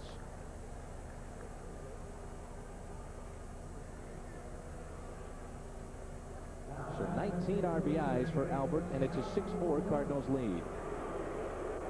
Well, there's no way you'd leave early on a ball that's nearly at the warning track. So make sure he doesn't leave too soon, and he can just walk home on that sacrifice fly. It's the 32nd time Cardinals have either bunted or sacrificed flies, second in the National League. Here's Scott Rolen with 2 outs. He's been on base twice, singled and scored with an RBI in the first, and walked his second time up. We've talked about Randy Wolf and that scoreless streak coming into an end today. I don't know if you know much about Brad Thompson of our AA affiliate in Tennessee. Is the pitcher of the month for the Cardinals. He finished April 3-0 and allowed 13 hits and no runs in 23+ innings. And I think he's got a 30+ scoreless streak if you go back to last season. Right. Let's see what Rolen can do on this next pitch. The 2-1. Pops it up behind home plate. Pratt a play, and he's got it. Cardinals add to their lead at 6-4. Back here, one of sports' most respected reporters is coming to Fox Sports Net and head-to-head with James Brown. This week, Max Kellerman sits down with Roy Jones Jr. to talk about his upcoming title defense of Serena Williams. Serena Williams discusses her career outside of tennis. It's the premiere of Head-to-Head with James Brown Sunday at 9 p.m. only on Fox Sports Net. Here's Jim Thome, 1 for 2 with a solo home run. Also drilled one to the wall that was taken in by Hector Luna. Thome 1 for 2. Then you got Pat Burrell, who was homered as well. And David Bell has been on base twice.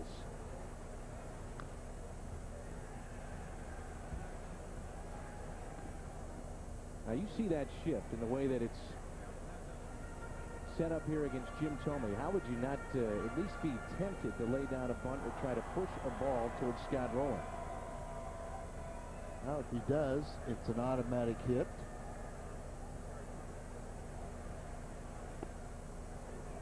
Then they pitch him away.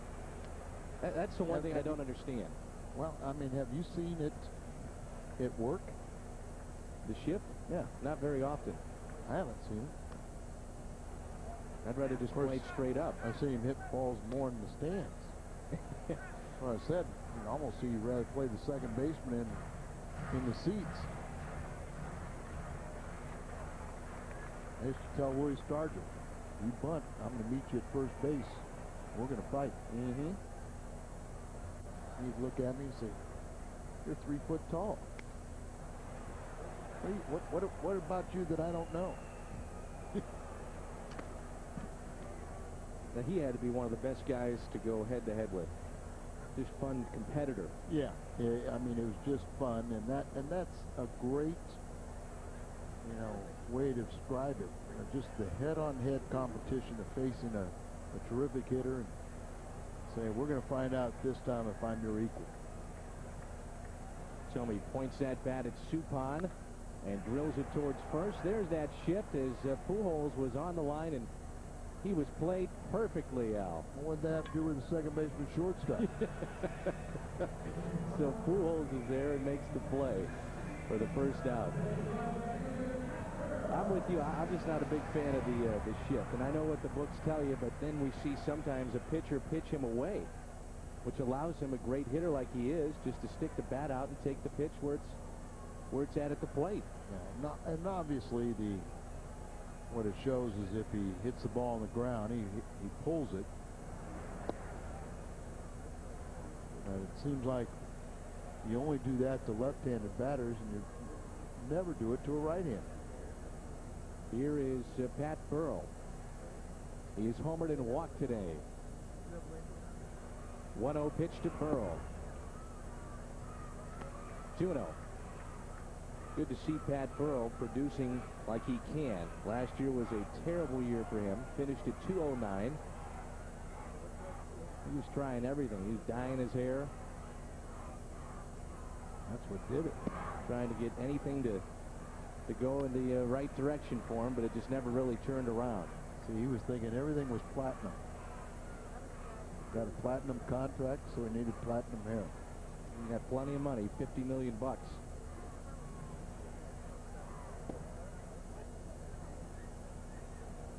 3 balls and a strike. One thing that Scott Rowland was saying to me the other day is, he said, you know what, I have always figured that his hitting is going to be there, talking about Pat Burrell. He said, but watch him defensively. He's one of the hardest workers I've seen defensively that I've ever had a chance to play with, and here he is leading the league in assists, outfield assists. He led in 2001 in assists, and then last year he had the off year. His defense was probably low down, but he has really made himself an outstanding defensive left fielder. Good job by Suppan to come back and strike out Pat Burrell.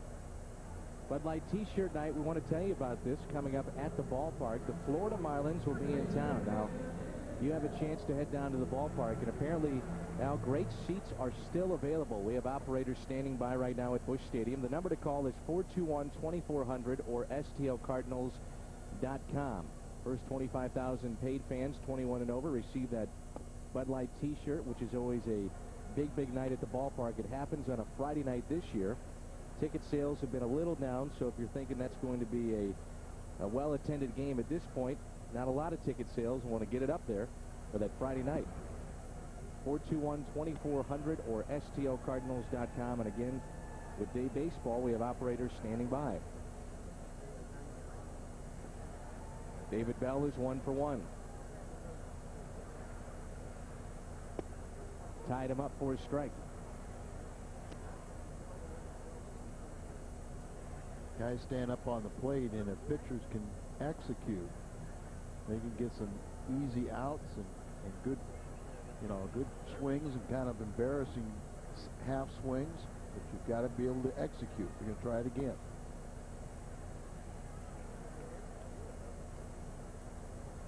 Pitchers get themselves in trouble when they try to go inside and leave it over the middle of the plate.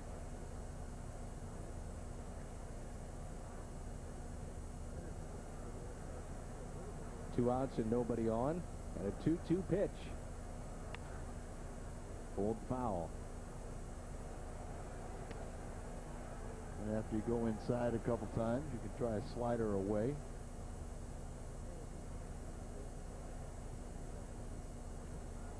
Pitch count at 91 now for Suppan.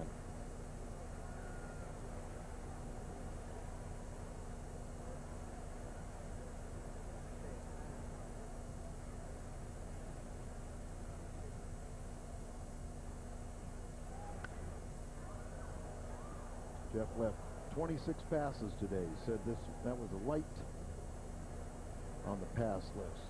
His parents are from Philadelphia area, down around the Chester. He said, some of them work. It's a day game. Full count on David Bell. It's going to be tough to get some seats tomorrow night, I can tell you that. Yeah, order them by the thousands. You can have a whole section if you want, or 10, as we head to Montreal. Good pitch.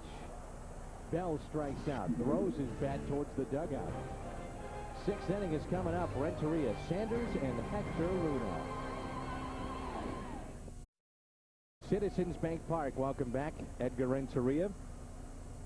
The top of the sixth to lead things off for the Birds. He is 1 for 2 this afternoon. 6-4 Cardinals. Renteria picks up a base hit. That drops in front of Abreu. He cuts it off, and Edgar will stop it first. Edgar's 2 for 3.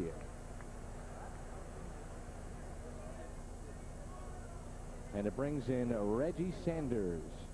Reggie 0 for 2. That loss last night, the Cardinals fell to 6-2.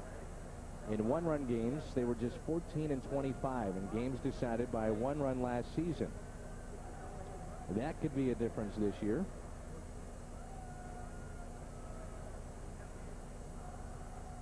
As Sanders takes a ball.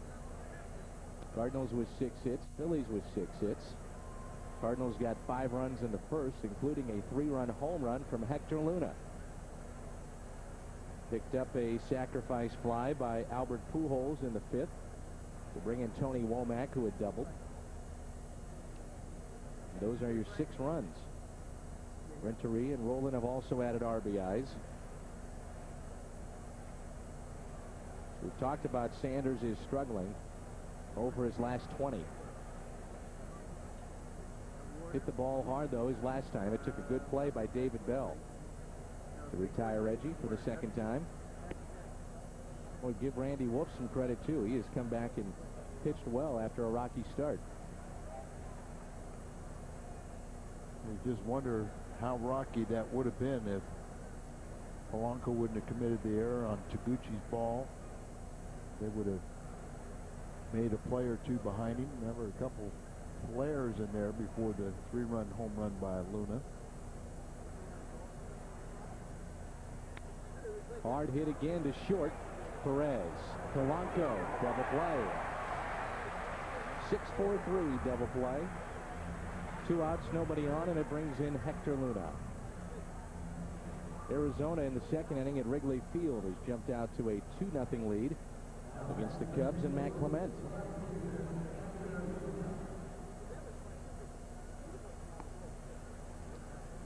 Randy Wolf's brother, a full-time Major League umpire, Jim Wolf. His crew is working a game that Randy pitched about a week ago. And, of course, one of the rules is he cannot be behind the plate, although he can be in the field. Kind of ridiculous, isn't it? Yeah, I could see both sides to it, though. Sure, but I mean, you know, He's a professional. He's Yeah. going to call balls and strikes the way he sees it. sure. He may not like his brother. Well, you hope they like each other, but you don't know. I was going to say, you know, could work to the advantage of the opposition. Randy has said that Jim is actually a much better athlete than he was growing up. But Randy's pitching in the major leagues, and now Jim is umping in the show. Luna tried to bunt his way on his last time up, hit it right back to Wolf. And in the first, with 2 runners on, it was a 2-out, 3-run home run from Hector Luna. Jumped on that pitch, and we mentioned that he had been last 3 plate appearances prior to that home run is against Billy Wagner. So I think he was relishing this opportunity to face this left-hander. Doesn't quite throw as hard. Off-speed pitch that he hit out. Here's a 2-2 pitch. And after that fastball that was up, You have to be impressed with what you've seen. We had no idea going into spring training what Hector Luna could do. yeah, I mean, one, he was a little bigger than what we probably thought he was going to be. And then he's got the offensive skill. Tried to call time, didn't get it, stepped back in the box, and then grounds out to second. Double play in that inning. Bottom of the 6th is coming up. What's on tap brought to you by Budweiser. Grab a cold, fresh Budweiser. It's game time. Tomorrow we'll be on Fox Sports Net. We'll come your way with Cardinals tonight at 5:30. We'll also have the game on Saturday here on Fox Sports Net. Matt Morris 3-2 against Sun Woo Kim tomorrow. It's our What's on Tap. Colin Porter takes over in left field for the Cardinals. Very good defensive player out there in left. You're really not sure what you're getting out of Hector Luna so far in the outfield and left, so a smart move by Tony La Russa. They got a lead. Luna made the last out, so you got to figure you're probably going to be working on a reliever. Tough play for Renteria. And Perez reaches. It's a tough chance for the Cardinals shortstop. Well, coming off the bat of a left-handed swinger, that ball's going to have a lot of English. So it short hops Edgar, but it took a real funny spin. He tried to get it in the air, couldn't get close enough to it, and then took it off the chest. Still has not been ruled a hit or an error just yet. I'm sure it'll be a hit. Here's Todd Pratt. Struck out with 2 on his last time up. As it's ruled an error. Everything's usually a hit today. So it's an error on Renteria, an error on each side today. Pratt, big swing and a foul back to the screen. Todd Pratt reached on a base hit to right field. His first time up, and then with runners at second and third back in the 3rd inning, he struck out looking. 4th error already by Renteria. Perez has got some speed. He's the runner at first. Randy Wolf is waiting on deck. Double play ball. Roll it. The turn by Womack. Yes, they got it. A double play. Good job by Tony Womack to stay in there at second. Well, it's a good thing it was Pratt running. And with a big swing like that, he's not going to be quick out of the box. But Rowan fired a seed at Womack. And look at him go up. And then you have nothing on the throw. But that'll give you an indication when you're jumping up and throwing that he has plenty of on his arm.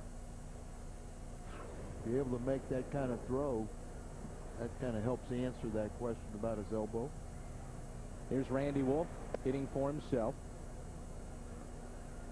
As we play here in the bottom of the 6th, bases empty, 2 outs. He struck out looking his last time up in the 4th and sacrificed his first time up. first double play turned by the Cardinals today. Suppan, by the way, has hit a man, walked 2, and struck out 4. It's not been overly sharp today. As Wolf skies it towards center, gets underneath it, and there's So Taguchi. We head to the 7th. Jeff Suppan is due up second in this inning for the Cards. A quick 6th for him. Dale McMahill is today's merchandise prize winner in the Hyundai Long Drive Inning Sweepstakes. If the Cardinals hit a home run here in the 7th, Dale qualifies for the Hyundai Santa Fe. Drawing in September. To register, visit a St. Louis area Hyundai dealer and complete your entry form. Looks like that's going to be it for Jeff Suppan, as Cody McKay will lead things off for the Cardinals, and Ray Langford has moved to the on-deck circle. Cardinals have Langford on that bench along with Edmonds and Mike Matheny today. So Taguchi a start. At Hector Luna in left, and here's Cody McKay. Average is dipped under 100. It's at 0.95. Randy Wolf is still under 90 pitches, but trails in the game 6-4. McKay skies this one towards the opposite field. Pat Burrell near the line, and he makes the play in foul territory. McKay is 0 for 3. 3 flyouts.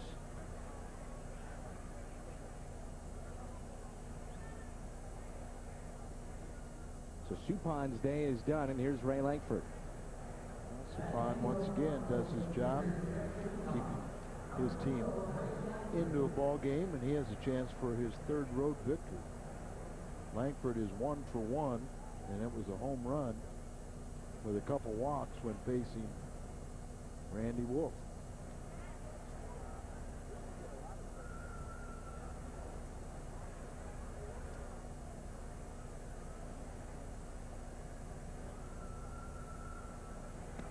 First pitch to Langford off the bench is a ball upstairs.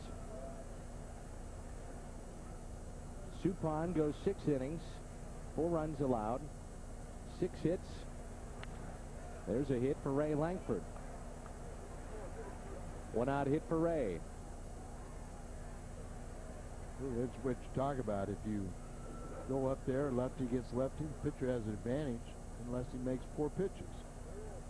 Ray's walked twice when facing him, and he's 2 for 2 with a home run and a hit. Well, we hope you stay with us on Monday for the premiere of the Max Kellerman Show, IMAX, and it's only on Fox Sports Net. Again, that premiere will be this upcoming Monday on Fox Sports Net.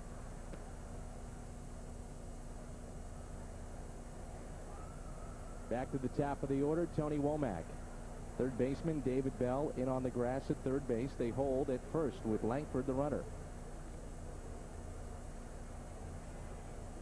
It's another start where the Cardinals have a starter pitch 6 innings. That wasn't a quality one because he gave up 4 runs, but he's in line for the win. There goes Langford. A great jump. Throw by Pratt is high and not in time. Boy, Langford had a fantastic jump. That is his first of the season. Stole it off Randy Wolf. Didn't have a big lead, but he made up for it. And high throw. After Langford stole that ball, Tomas Perez tried to deke him, making things went into center field.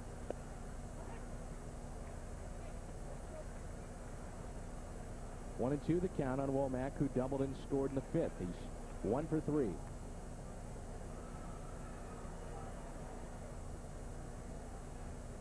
$44,376 in attendance today.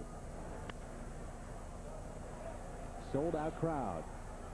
Biggest crowd of the series, right? Yep. Game 1 we had 33,000. Last night 35,000 plus, and today a sold out crowd of 44,000 plus. Langford the runner at second base. Room to that left side with Tony Womack at the dish. He could just slap it to the opposite field. See where Tomas Perez, the shortstop, is concerned with the runner Langford. They're trying to jockey, keep him at second base. Remember, you got very good throwing arms in left and right.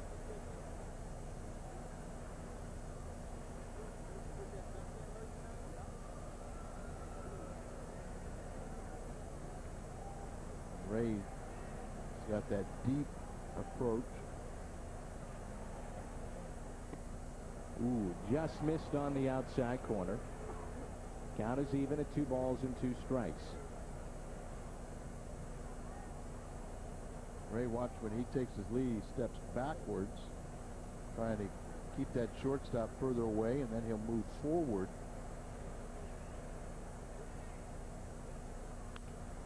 Womack to Wolf. Langford's in the hot box. They got him. And almost got Womack. Yeah, bad base running by Ray. He trapped off and allowed them to get the lead runner. 1-5-6 on that put out, and there's 2 outs. Brings in Sotaguchi. Try to extend this inning to Albert Pujols, with the Cardinals leading 6-4. Take a pitch here and allow Womack to steal. Kind of get to set up the same situation that you had with Langford.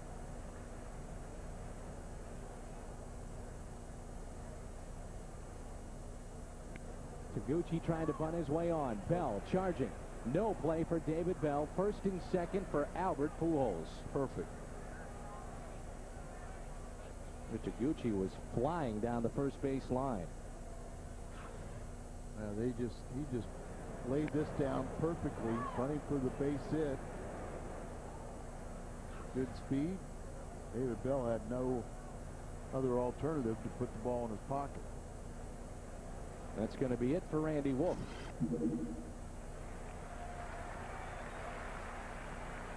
We're going to see Matson coming into the game from the bullpen for the Phillies. Wolf exits with 2 outs, 2 on, and Pujols due up. Ryan Matson is into the game. This is our call to the bullpen, brought to you by the official hotel of Cardinal Broadcast on Fox Sports Net, Renaissance Grand Hotel. This rookie has been outstanding for the Phils. He has started his major league career by not allowing an earned run in his first 17 2/3 innings. Now, that dates back to last season. This streak includes 2 scoreless innings in his major league debut, which was against Atlanta last year. Longest streak by a Phillies rookie since 1980. We saw him in St. Louis pitch 4 shutout innings. They're trying to get his feet wet before they put him in the rotation.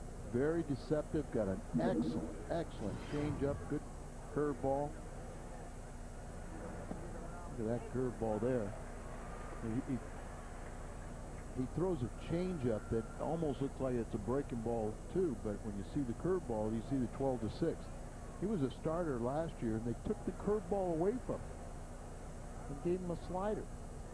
They said he couldn't throw enough strikes with a curveball, but as soon as Kerrigan saw it, he could give it back to him. Ball in the dirt, bounces away, and now a chance at a pair of RBIs with a base hit for Pujols. Pick your poison. What do you want to do? You want to first base open, you deal with Pujols, and you got rolling on deck.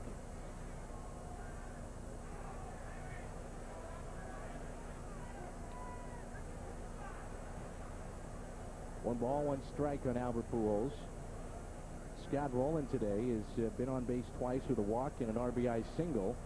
That was in the first. Pujols today has an RBI with a sacrifice fly. It's another 2-out opportunity here for the Cards. There's the changeup. Yeah, and see, it's such an effective one, and it moves dramatically. Well, what makes it tough is he's tall and lanky. He really hides the ball extremely well. Almost appears to short arm it, and you do not pick up the release point until he's already released the ball and it's on top of you. He is 6'6", only 190. 1-2 the count on Pujols.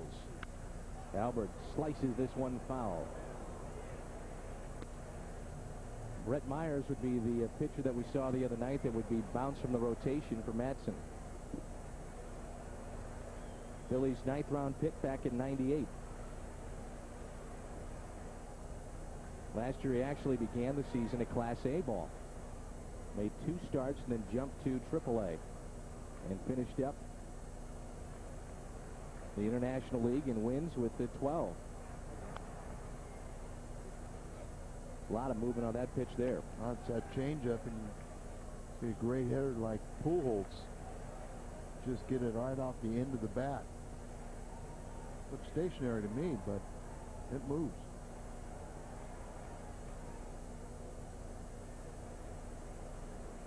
Runners at second and third. Good speed out there in Taguchi. Boy, they bunch him in the outfield. And Womack. Pratt sets up on the outside portion of the plate. Missed his spot, and Pujols laid off the pitch. 2-2. Outfield defense, they give him the left and right field lines. Middle infielders back on the outfield grass. 2 outs and a 2-2 pitch. Big one here.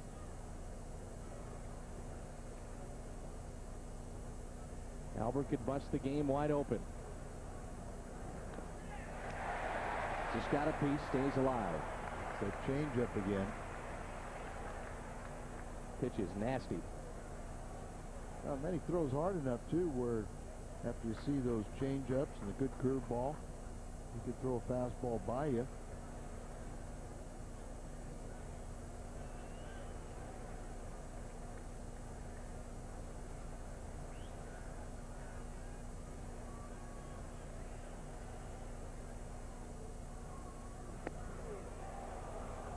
Full count. Came with a fastball. You're guessing here. You have to think after that fastball there, first base open, you think the changeup. If you're a hitter, you always think fastball. It's like curveball. The next to Pujols. Albert hits a hot shot right to Perez. Over to Tommy. Madsen gets out of the jam and keeps it. A 6-4 game. Time to stretch.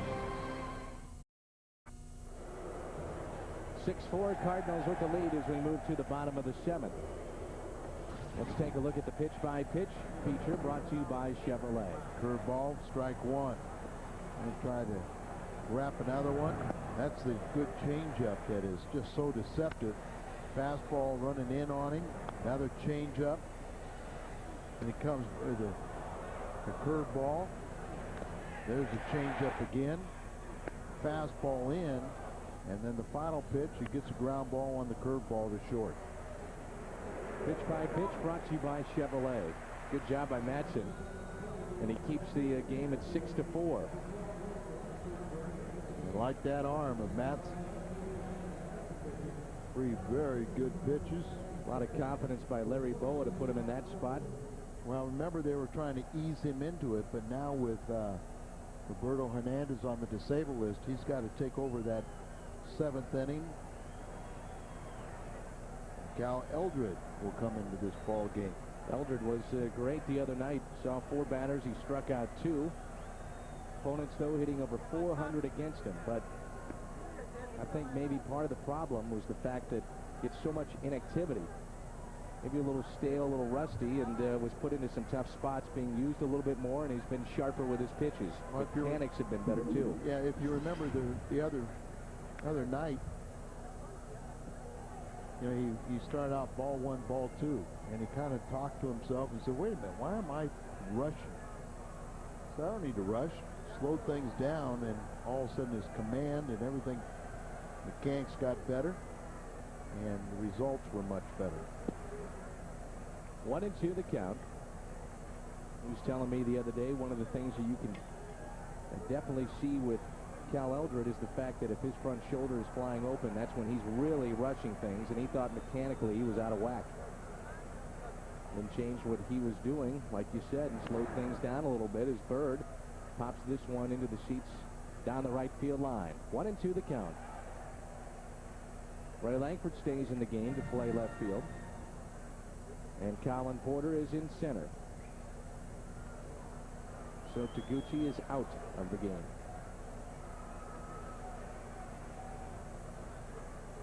And Porter moves from left to center.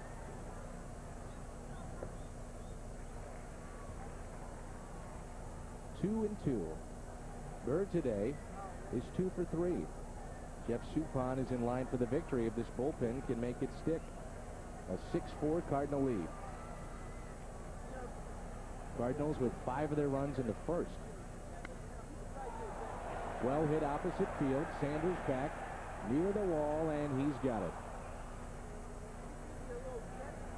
Cardinal bullpen may be a little short today, as we aren't sure about the status of Lincoln, and you have to question a little bit and wait and see how Izzy feels after throwing nearly 30 pitches last night.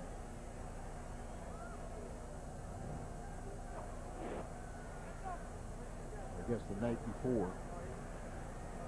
So he should be ready. Here's Polanco. Here's Steve Klein. You know he's going to be ready. Fastball and a strike. Polanco had Manny Mota get him a scholarship to Miami-Dade Junior College. Played there and then signed with the Cardinals. Came all the way up through Manny Mota Little League, Dominican. 2 strikes on Polanco. Manny's very proud. I remember talking with Manny Mota, and I said several years before we saw Polanco, when he was in AA, I asked Manny, I said, when are we going to develop somebody from the Dominican Republic? And he says, you have somebody. I said, who? The Polanco. And I started looking and following him up AA. Watch Rolen here. The long throw picked by Pujols. That was designed, I'm sure, by Rolen, the way that he had it settle on the grass with that throw. Make sure you have your tickets on Saturday, May 15th. That's against the Marlins. That will be a Kansas City Life Card Set Day. All fans ages 15 and under with a paid admission receive a set of baseball cards featuring the 2004 Cardinals. Again, that date is Saturday, May 15th against the Marlins. The night before is the Bud Light T-shirt night. And we hope that you're with us on the Bud Light T-shirt night. That will be on the Friday before that Saturday game. Steve Klein will be brought into this game to face Bobby Abreu. Good work by Eldred again. 2 outs here in the 7th. Call to the bullpen brought to you by the official hotel of Cardinal Broadcast on Fox Sports Net, the Renaissance Grand Hotel. We saw Steve Klein pitch in game 1 of this 3-game series. That was Tuesday night. He went 2/3. And he walked Bobby Abreu, and then he got Jim Thome to ground into an inning-ending double play. That was on Tuesday night in the 7th inning. And here we have 2 outs, nobody on in the bottom of the 7th. The Cardinals leading by the score of 6-4. And Bobby Abreu will be the hitter here. Here's Steve Klein or Ray King, and you see Abreu and Thome. You know you're in Ricky Leday's on that bench. You know you're going to be in every game. Everybody's got a pretty good book on each other. They don't have to go back to past years. Just think about the times last week and this week.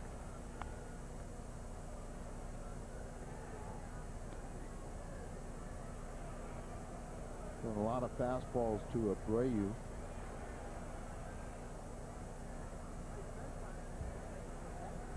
Bobby today has been hit by a pitch and scored. Grounded out and picked up an RBI in the first. Hits this one to Albert. He'll take it himself. A foot race to the bag, and he beats Abreu in a 1-2-3 inning for Cal Eldred and Steve Klein. 8th inning coming up. Scott Rolen will lead it off. And watching Steve Klein run towards first on that ground ball and then run off the field, jog off the field, he was limping. And a reason why is looked like coming down from the bullpen out there in right center, he may have slipped, and see if he may have hurt himself here, Al. All right, stumbles right there, and it looked like he rolled his ankle a little bit. And he got his job done, and he'll be going back out for Thome. You got it. Here's Scott Rolen. Cardinals have out-hit the Phillies 8-6. They lead it 6-4 here in the top of the 8th. It'll be Rolen, Renteria, and Reggie Sanders for the Cards. Against Madsen. We've got the ground out of Pujols to end the top of the 7th with 2 runners on.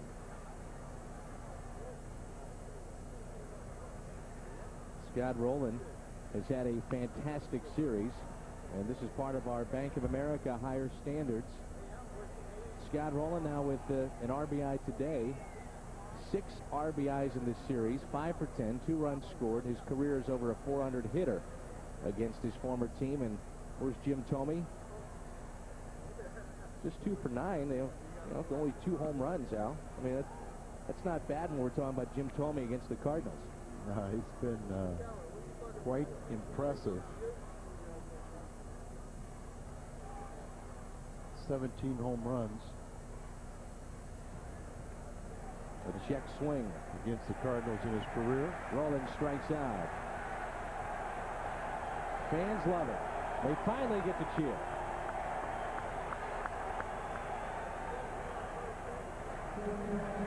This copyrighted telecast is presented by authority of the St. Louis Cardinals. It may not be reproduced or retransmitted in any form. The accounts and descriptions of the game may not be disseminated without the express written consent of the St. Louis Cardinals. Good breaking ball to Edgar Renteria for strike 1.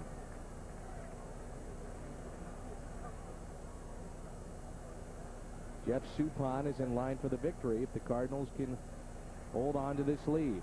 Suppan, 6 innings. Wasn't pretty, but he got through the 6 innings. 4 runs allowed, 6 hits, walked 2, he hit a man, and struck out 4. Edgar today, an RBI bloop base hit back in the first. That scored a run. He struck out in the 3rd, and a base hit to lead off the 6th.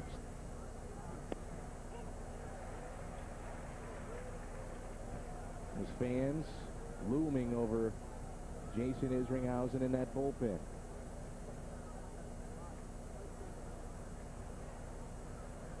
Here's a 1-2 pitch. Cardinals, by the way, did bring some extra security on the road to go out there with that bullpen and make sure that things are in order out there. Joe Walsh. Great guitarist. No, not from the Eagles, but Cardinals security man.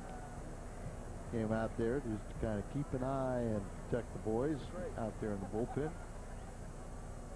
While it's been okay in this series, you just get the feeling that it's not going to last. The way that these fans can get, especially maybe with a series when the Mets come to town, or Atlanta was always a highly contested series. Well, they just say when Jose Mesa comes back,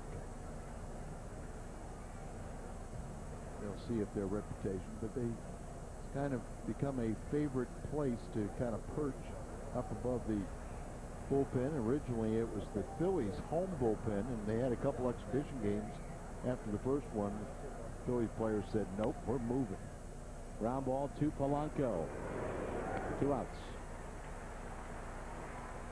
Cardinal fans, are you planning on spending some weekends at the ballpark this summer? Well, the place to do it is the new weekend ticket plans still being offered for a limited time at Busch Stadium. You got the Pujols plan that features 5 prime Saturday games. Along with that, you get free parking. The 8 for 6 plan gives you 8 great Sunday games for the price of 6. Now with that, you get a free Hunter hot dog, a soda on each date. The number to call, operators standing by, 421-2400. 421-2400. Of course, on the Cardinals website at stlcardinals.com. Matson has seen 3 and sent him down. Got Pujols to ground out, struck out Rowland. Got Renteria on the ground out, and here's Reggie Sanders. Hit into a double play his last time up. Twice, though, he's hit the ball hard today. He's 0 for 3, 0 for his last 21. He was as hot as he is cold now, but Reggie will get into these little good and bad streaks. It's all said and done, his numbers will be lofty. Hit to short. Cardinals go 1-2-3. Thome, Burrow, and David Bell coming up for the Phillies in their half of the 8th. Jim Thome, bottom of the 8th. Cardinals up by 2 runs. Steve Klein talking with him about this matchup the other day.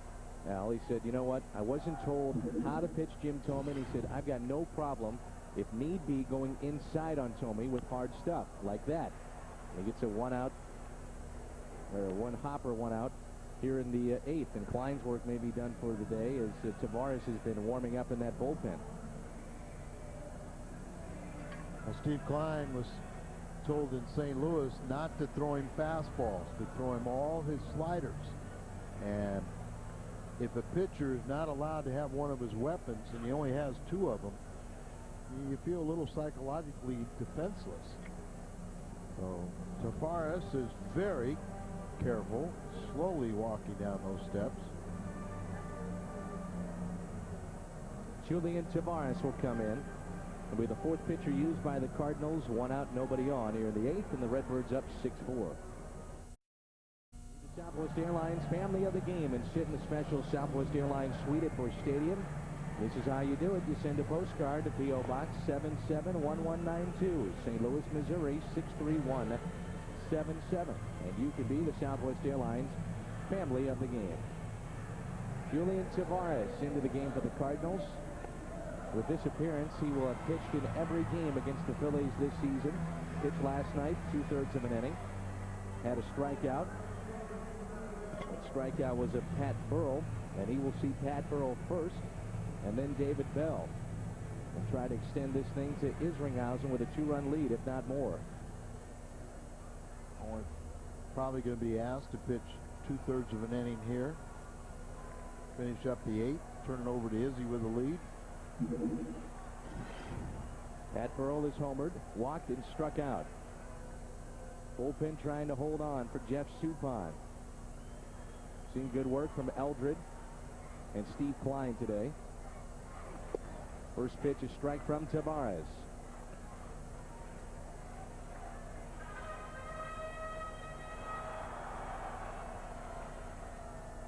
Tavares in his 6th organization in the last 6 seasons. All last year with Pittsburgh. Appeared in 64 games. His most since 1997. Made 89 appearances that year with San Francisco. Getting a lot of work done with the Cardinals. 8 runs were scored in the first inning between these 2 clubs, and the pitchers have restored order. Houston has moved to the 5th in their game. They lead it 4-0 over Pittsburgh and Chris Benson. Chicago at home in the 4th, trailing 3-1 against Arizona.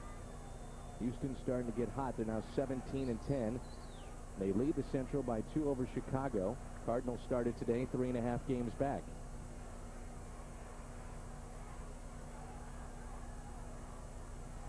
Here's a 1-2 pitch from Tavares. Good pitch, doesn't get the call.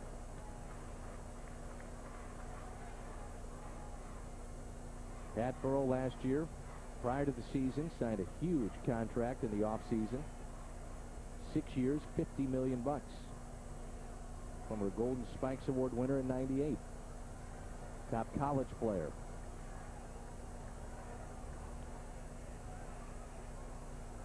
The 2-2. Up and in.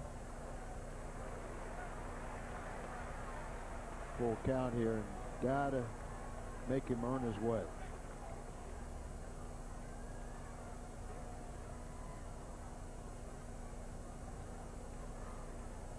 Seen Dave Duncan at times point to the front shoulder of Tavares as that was blown open a few times. His lack of control. 3-2 pitch here to Pat Burrell. Ground ball up the middle. Base hit. Tying run comes to the plate. At least he hit his way on, and it was a 3-2 sinking fastball. Got the ground ball he was looking for. It just found a hole. Ray King is throwing in the Cardinal bullpen. Burrell reaches with the base hit on a 3-2 delivery, and it brings in David Bell. He had 4 RBIs last night. Got Ricky Leday, a left-hand swinger, Rollins, the switch hitter, and 4 right-handed batters on the Phillies bench. Tavares, see if he can't get that ground ball in a double play. A strike to Bell. Talked about the Phillies moving into this new ballpark and having a chance to lock players up long term. Guys like Pat Burrell at first with $60 million.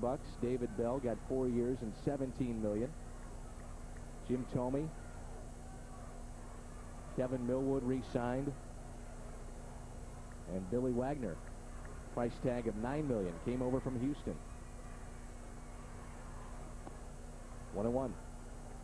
Remember, the Phillies was their desire to sign Scott Rowland to a long-term contract with the opening of this ballpark in mind. But contract negotiations broke down. Scott was traded and happily found a home in the Midwest.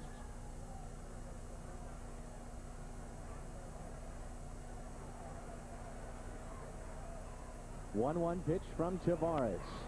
Line drive into left. That drops for a base hit. First and second. And one out. Back-to-back hits allowed by Tavares. They're going to pull back Tomas Perez, and Ricky Leday will be the pinch hitter. See that ball just sliding instead of diving down. It slid across the plane, the same plane, catching more of the strike zone. Now does Tony La Russa counter with Ray King? I would presume he would. I think you do, just because sometimes you got to just say, okay, Tavares doesn't have it today. He's pitched an awful lot lately.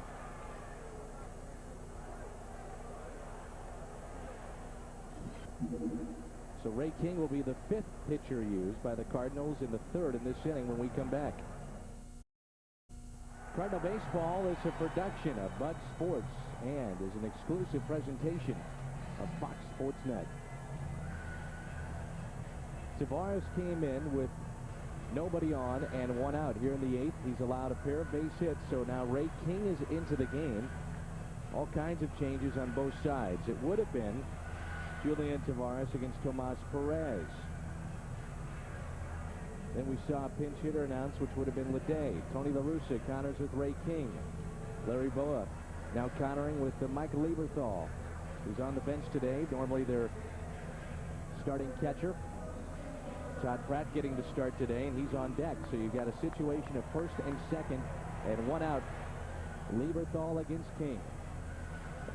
You do have Isringhausen getting loose and ready in that bullpen if you need to extend him beyond just the one inning to try to get this save and win today. Of course, Ray King acquired from Atlanta, an offseason deal. The centerpiece for the Cardinals in that deal was J.D. Drew, and he is day-to-day with a stiff neck for Bobby Cox and the Braves.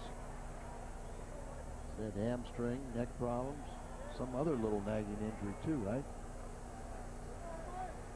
Something. We're happy we got the 3 pitchers. We'll be happier after Ray King gets a double play ball. Lieberthal looks at a strike from Ray King. Was charged with a run on Monday against Chicago. That was his first run allowed in 9 games. So after a rocky start, he's been okay. Pitched yesterday, a 1/3 of an inning. Walked 1 and struck out 1. Lieberthal into deep left field. Langford over. Langford is there. And Burrell not at the bag. Didn't tag up, so he's still at second base. Yeah, poor base running there, because he still could have gone halfway and then see that Langford catches it, get back, and tag up. You know, Langford's going into the corner with his back away from home plate, so Pat Burrell could have been aggressive, could have picked it up. He keeps on going further that way. He could have hustled back there and got over to third base. There are 2 outs, but there's more ways to score from third. Jason Michaels has now been announced as a pinch hitter. Does Tony La Russa counter with Izzy? Looks like he will. Wheels are turning, aren't they? Yes, they are. So you bring in your closer in the 8th inning.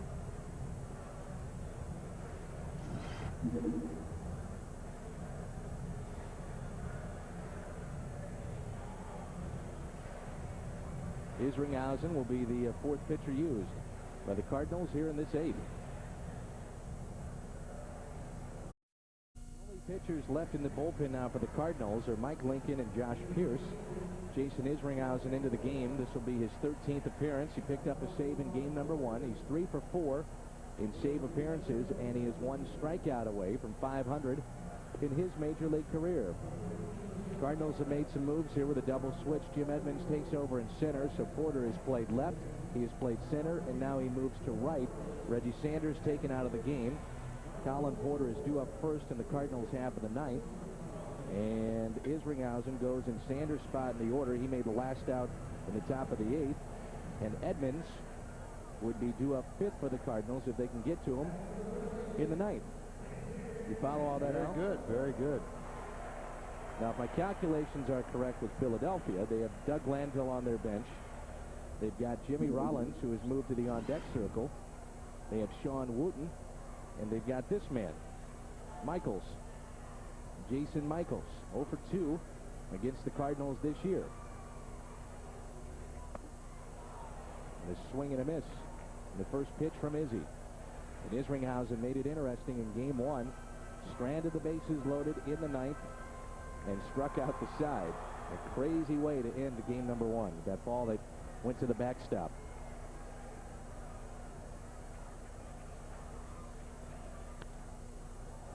Izzy has him in the hole, no balls and 2 strikes. You'd love to see a quick finish here and get him ready to go for the ninth.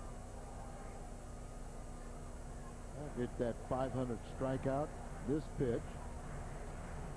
And when you bring in your closer with a couple guys on, then he has to sit down and kind of starts the ninth inning fresh.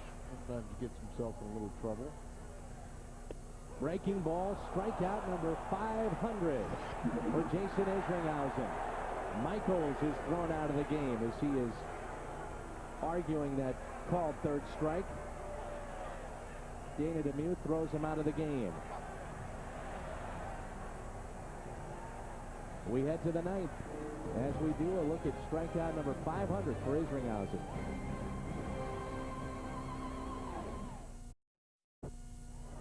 Stay with us tonight here on Fox Sports Net, the Midwest Sports Report. It'll come your way at 10. More with Whitey Herzog, one-on-one with Rams quarterback Mark Folger, and a countdown to the new program airing on Fox on Monday, IMAX, the Midwest Sports Report, coming up at 10 o'clock here on Fox Sports Net. Colin Porter will lead it off for the Cardinals, followed by Cody McKay, and then Ray Lankford. As a left-hander has made his way into this ball game and pitching now for the Philadelphia Phillies. He was just recalled. Jim Kroll had a little major experience in Cincinnati a couple of years ago.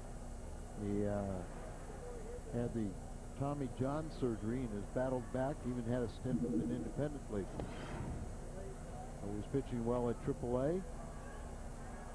And with Hernandez on the disabled list, they brought this third left-hander to the bullpen. Where's number 75? Said he'll wear number 75 the rest of his career, just to remind him that his long journey back to the big leagues. Cardinals leading 6-4 here in the ninth. They got 5 runs in the first. If you're just joining us, Cardinals against Randy Wolf had 4 hits in the first, including a 3-run home run from Hector Luna, who made a start today in left field. 3-1 on Porter with McKay on deck. Jimmy Rollins is now the shortstop. He'll be the leadoff man for the Phillies in the ninth, the bottom half of this inning. And Mike Lieberthal is behind the plate. Porter pulls it. It is a fair ball. Foot race. Safe at first. Good hustle by Colin Porter. Base hit for him. Anytime you hustle, you've got a chance to have good things, and you'll never embarrass yourself. Jim told me he probably should have taken it himself. One thing Porter did is he tried to pull an outside pitch. Little hopper right there, right at the baseline, and pitcher a little late in covering, but I think that replay showed that he was out. But the point that you made is that Tommy, I think, maybe took it for granted that it's going to be a foul ball, and it wasn't. They hesitated a little bit, and Porter was hustling all the way, so he reaches. Cardinals trying to add to their 2-run lead, and Mike Matheny will pinch hit for Cody McKay. And again, the Cardinals, one of the top sacrifice teams in the league. And Mike, a very good bunter. He squares and looks at a ball. Only utilizing 90% of his roster today. And hoping to Izzy close it out in regulation. Only player he's got left on the bench, position players, Marlon Anderson.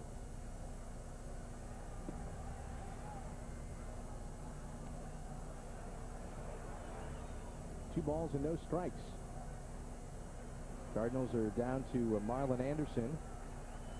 We're down to Mike Lincoln and Josh Pierce in the bullpen.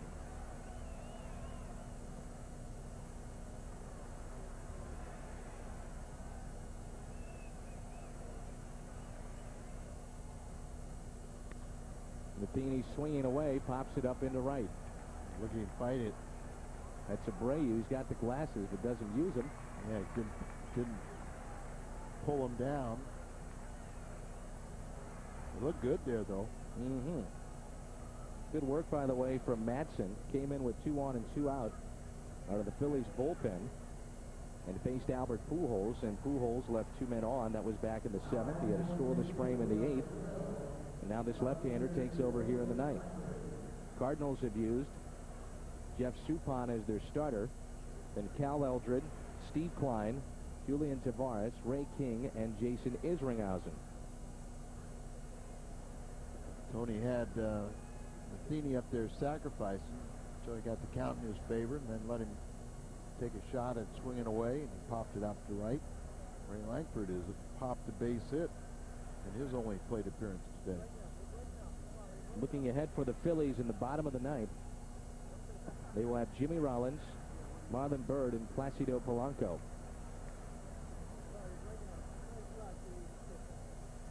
Isringhausen came on with 2 runners on and 2 outs in the 8th and got the strikeout of Michaels. Michaels has since been ejected. 1 ball, 1 strike on Ray. Join us tomorrow night, 5:30 with Cardinals Tonight. Matt Morris against Sun Woo Kim, who's 1-0 with a 1.17 ERA for Montreal. Game 2 on Saturday night will be right here on Fox as well. Ray gets a piece. He's 1 for 1 today. Also has a stolen base. He was the pinch hitter for Jeff Suppan back in the 7th. And has stayed in the ball game since. He's 2 for 3 off of left-handed pitching in this early part of the season.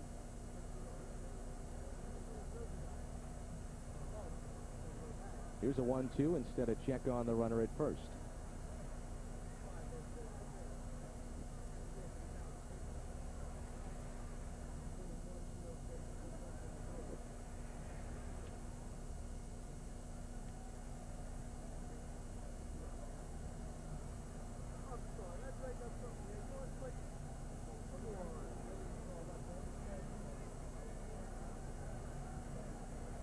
Porter, good speed at first.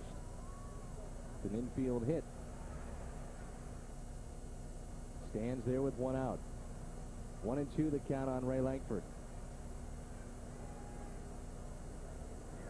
Lankford into right field for a base hit. Porter around second. Testing Abreu. Throw to third. He is safe as the ball was dropped, and Lankford heads into second. Colin Porter did not watch Bobby Abreu. He picked up his third base coach. And I guess with a 2-run lead, Jose Oquendo felt like, well, let's push the envelope. A good throw, and Bobby Abreu is second in the National League, tied for second with outfield assist. You see him right there, a little stutter step at second, and the ball kind of short hopped David Bell, and he couldn't hold on to it. And Ray Lankford alertly there's Abreu assumed that they were not going to advance on his very good throwing arm, and he caught him a little flat-footed. Langford, following the play all the way, goes into second base, gets himself in scoring position. So a heads-up play by Alkindo. Colin Porter, you got to give him credit for watching his third base coach, and Langford for taking advantage of the play in front of him. Ray is 2 for 2. He's at second base. Porter at third. And a chance to add some insurance here with Tony Womack. Infield will be drawn in. You do a lot of things here with Tony Womack. You sure can. And, of course, Cardinals have already squeezed a couple times. You kind of have that in the back of your mind. You got the infield drawn in. Opens up hitting lines. Remember the speed of Womack. And you have Edmonds on deck. First to Womack is a strike. Tony Womack has doubled and scored back in the 5th. Where the third baseman, David Bell, is playing way in. Colin Porter can come way down the line. Feel a lot better with just one more run in. Womack slaps it left side. Porter heads up play, goes back to third. He is safe. See, that's Rollins had nowhere to go with that ball, and Porter made him make a commitment. Well, and it was all had to do with where David Bell was positioned, and David Bell didn't help things by just staying there. After the ball was hit by him, put in play. Watch David Bell, the third baseman. He kind of goes that way, but then he's down on his knees. So Rollins sees he's got Porter trapped, but there's nobody at third base. Close play there. He's safe, and now what a scoring opportunity with Edmonds up. With the bases loaded, 1 out, and you're already leading by 2. What a smart play by Colin Porter. Whether it was smart or not, because you could see where Bell was not able to get back to the bag, and Porter could stand there in no man's land and let that play develop. And watch right here. Slaps at it, but gets by Bell. He goes to his knees. See, Rollins looks and he goes, hey, I got a runner about 2/3 or a third of the way down, but he had nobody at third base to seal it off. So it was a foot race. Here's Edmonds, infield drawn in. His first plate appearance of the afternoon with the bases loaded, 5 career grand slams. It was last Thursday that Edmonds ended the ball game in extra innings with a home run against the Philadelphia Phillies at Busch. Tried to end it there, too.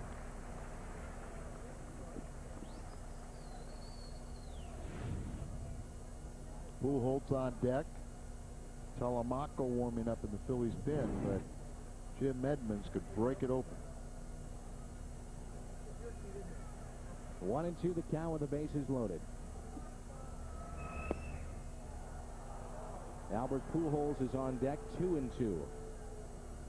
Womack the runner at first, Langford at second, Colin Porter at third. Great speed out there for the Cardinals.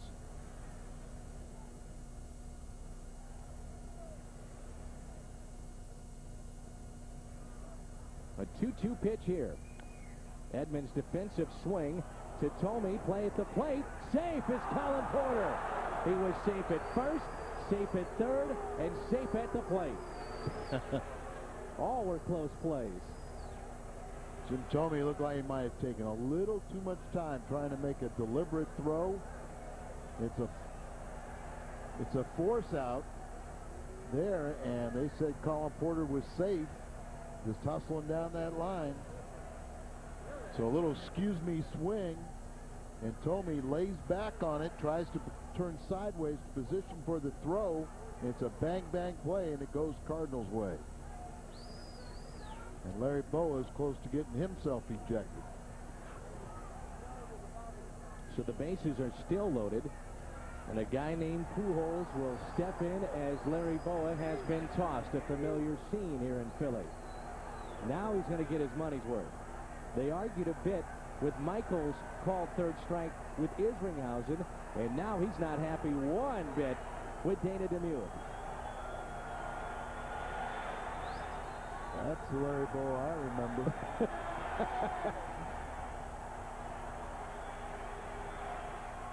And these fans remember that fiery, Bo, and they've been waiting for it to happen.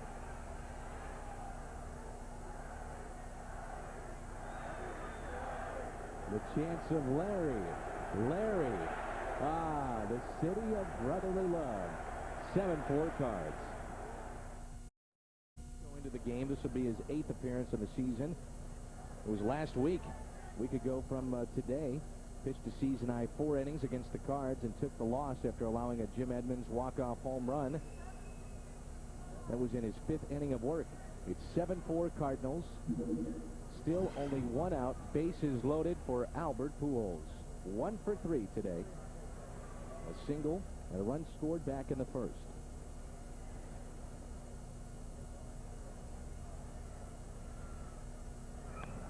Albert to Tomey. Goes home for 1. On to first and a double play. As Pujols was looking back to home plate. Bottom of the 9th is coming up from Phillies. Bottom of the 9th, and Isringhausen in to save it. Hopefully for Suppan. It's 7-4 Cardinals. It's last Thursday that Isringhausen had his only blown save of the year. Allowed a 2-run home run to Ricky Leday in the 9th. Sent the game to extra innings. Edmonds would win it. Mike Matheny stays in the ball game after flying to right. Takes over for Cody McKay behind the plate. This will be the first plate appearance for Jimmy Rollins, switch hitting shortstop. Took a while for Ray Langford to get out and left as he had to make an adjustment with his glove, so he's trotting out to left and also wanted to pick up some sunglasses too. So Rollins will be the hitter. Isringhausen with strikeout number 500 of his career on Michaels to end the 8th with 2 runners on. Our thanks to our Bud Sports crew here in Philadelphia.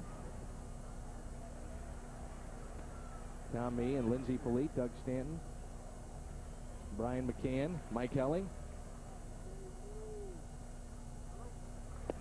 Strike 1.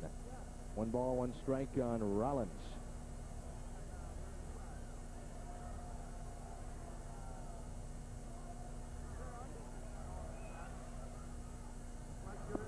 Looking back at what Jimmy Rollins has done, Al, he is 0 for 8 in this series with 7 of those outs being in the air. Well, I think it was interesting that he didn't start this game, as he had a .429 average against Suppan, and they sat him just because the way he's swinging the bat. A little guy with great speed and hitting everything in the air doesn't get it.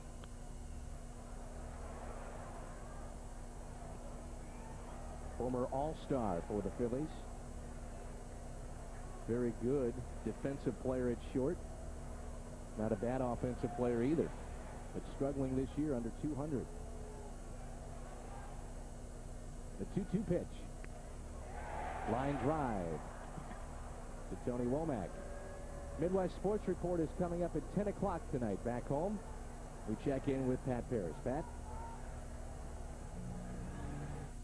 Coming up tonight at 10 on the Busch Light Midwest Sports Report, Mark Bulger talks about his new contract and part 4 of Jim Hayes' interview with Whitey Herzog. All that and more tonight at 10 on the Busch Light Midwest Sports Report. Thank you, Pat. Here is Marlon Byrd. 3 hits in this series. He's got a single and a double today. Had the home run off of Woody Williams yesterday. 1 out and nobody on.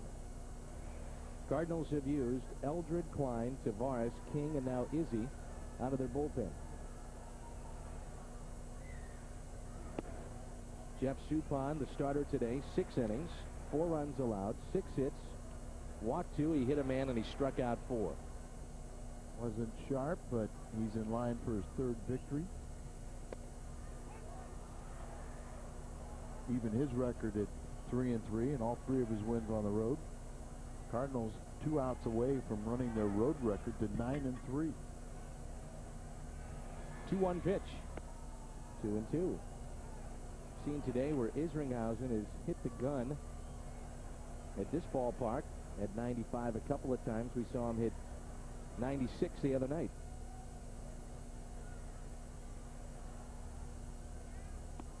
And a swing and a miss. Let's turn to today's Play of the Game, and it's brought to you by Bud Light. Fresh, smooth, real. It's all here. We go back to the first.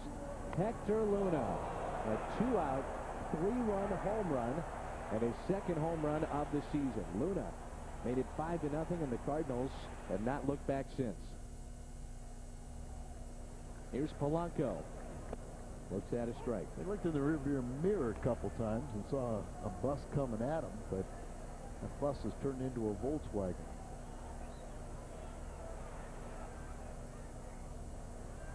0-1 pitch from Izzy to Polanco. A little upstairs with Bobby Abreu waiting on deck. Then you've got Jim Thome. Don't let it get to that point. Well, I think the one thing, too, is you want to keep his pitch count down so he can be available. Cardinals are in a stretch of 13 straight games. Played an awful lot early on. Not many days off. That really, once you get through that grind, it's better off because you'll have a couple extra off days when you need them later on in the season. 2-1 pitch. Hit to short. This could do it. 18 pitches for Isringhausen, and the Cardinals take 2 of 3 in Philadelphia. Izzy the save. Suppan the victory. The Cardinals win it. Back to wrap it up on Fox Sports Net in a moment. In Philadelphia, the Cardinals return the favor for the Phillies as they take 2 of 3. The Phillies did it last week in St. Louis, and really a fun 3 games here in Philly. Well, it is, and it's a great atmosphere. It's nice to see this new ballpark, but they're going to have to manufacture the atmosphere starting tomorrow night in Montreal. Izzy was save number 4. Jeff Suppan has evened his record at 3-3 with the victory today. The Cardinals are now 15-14 on the season.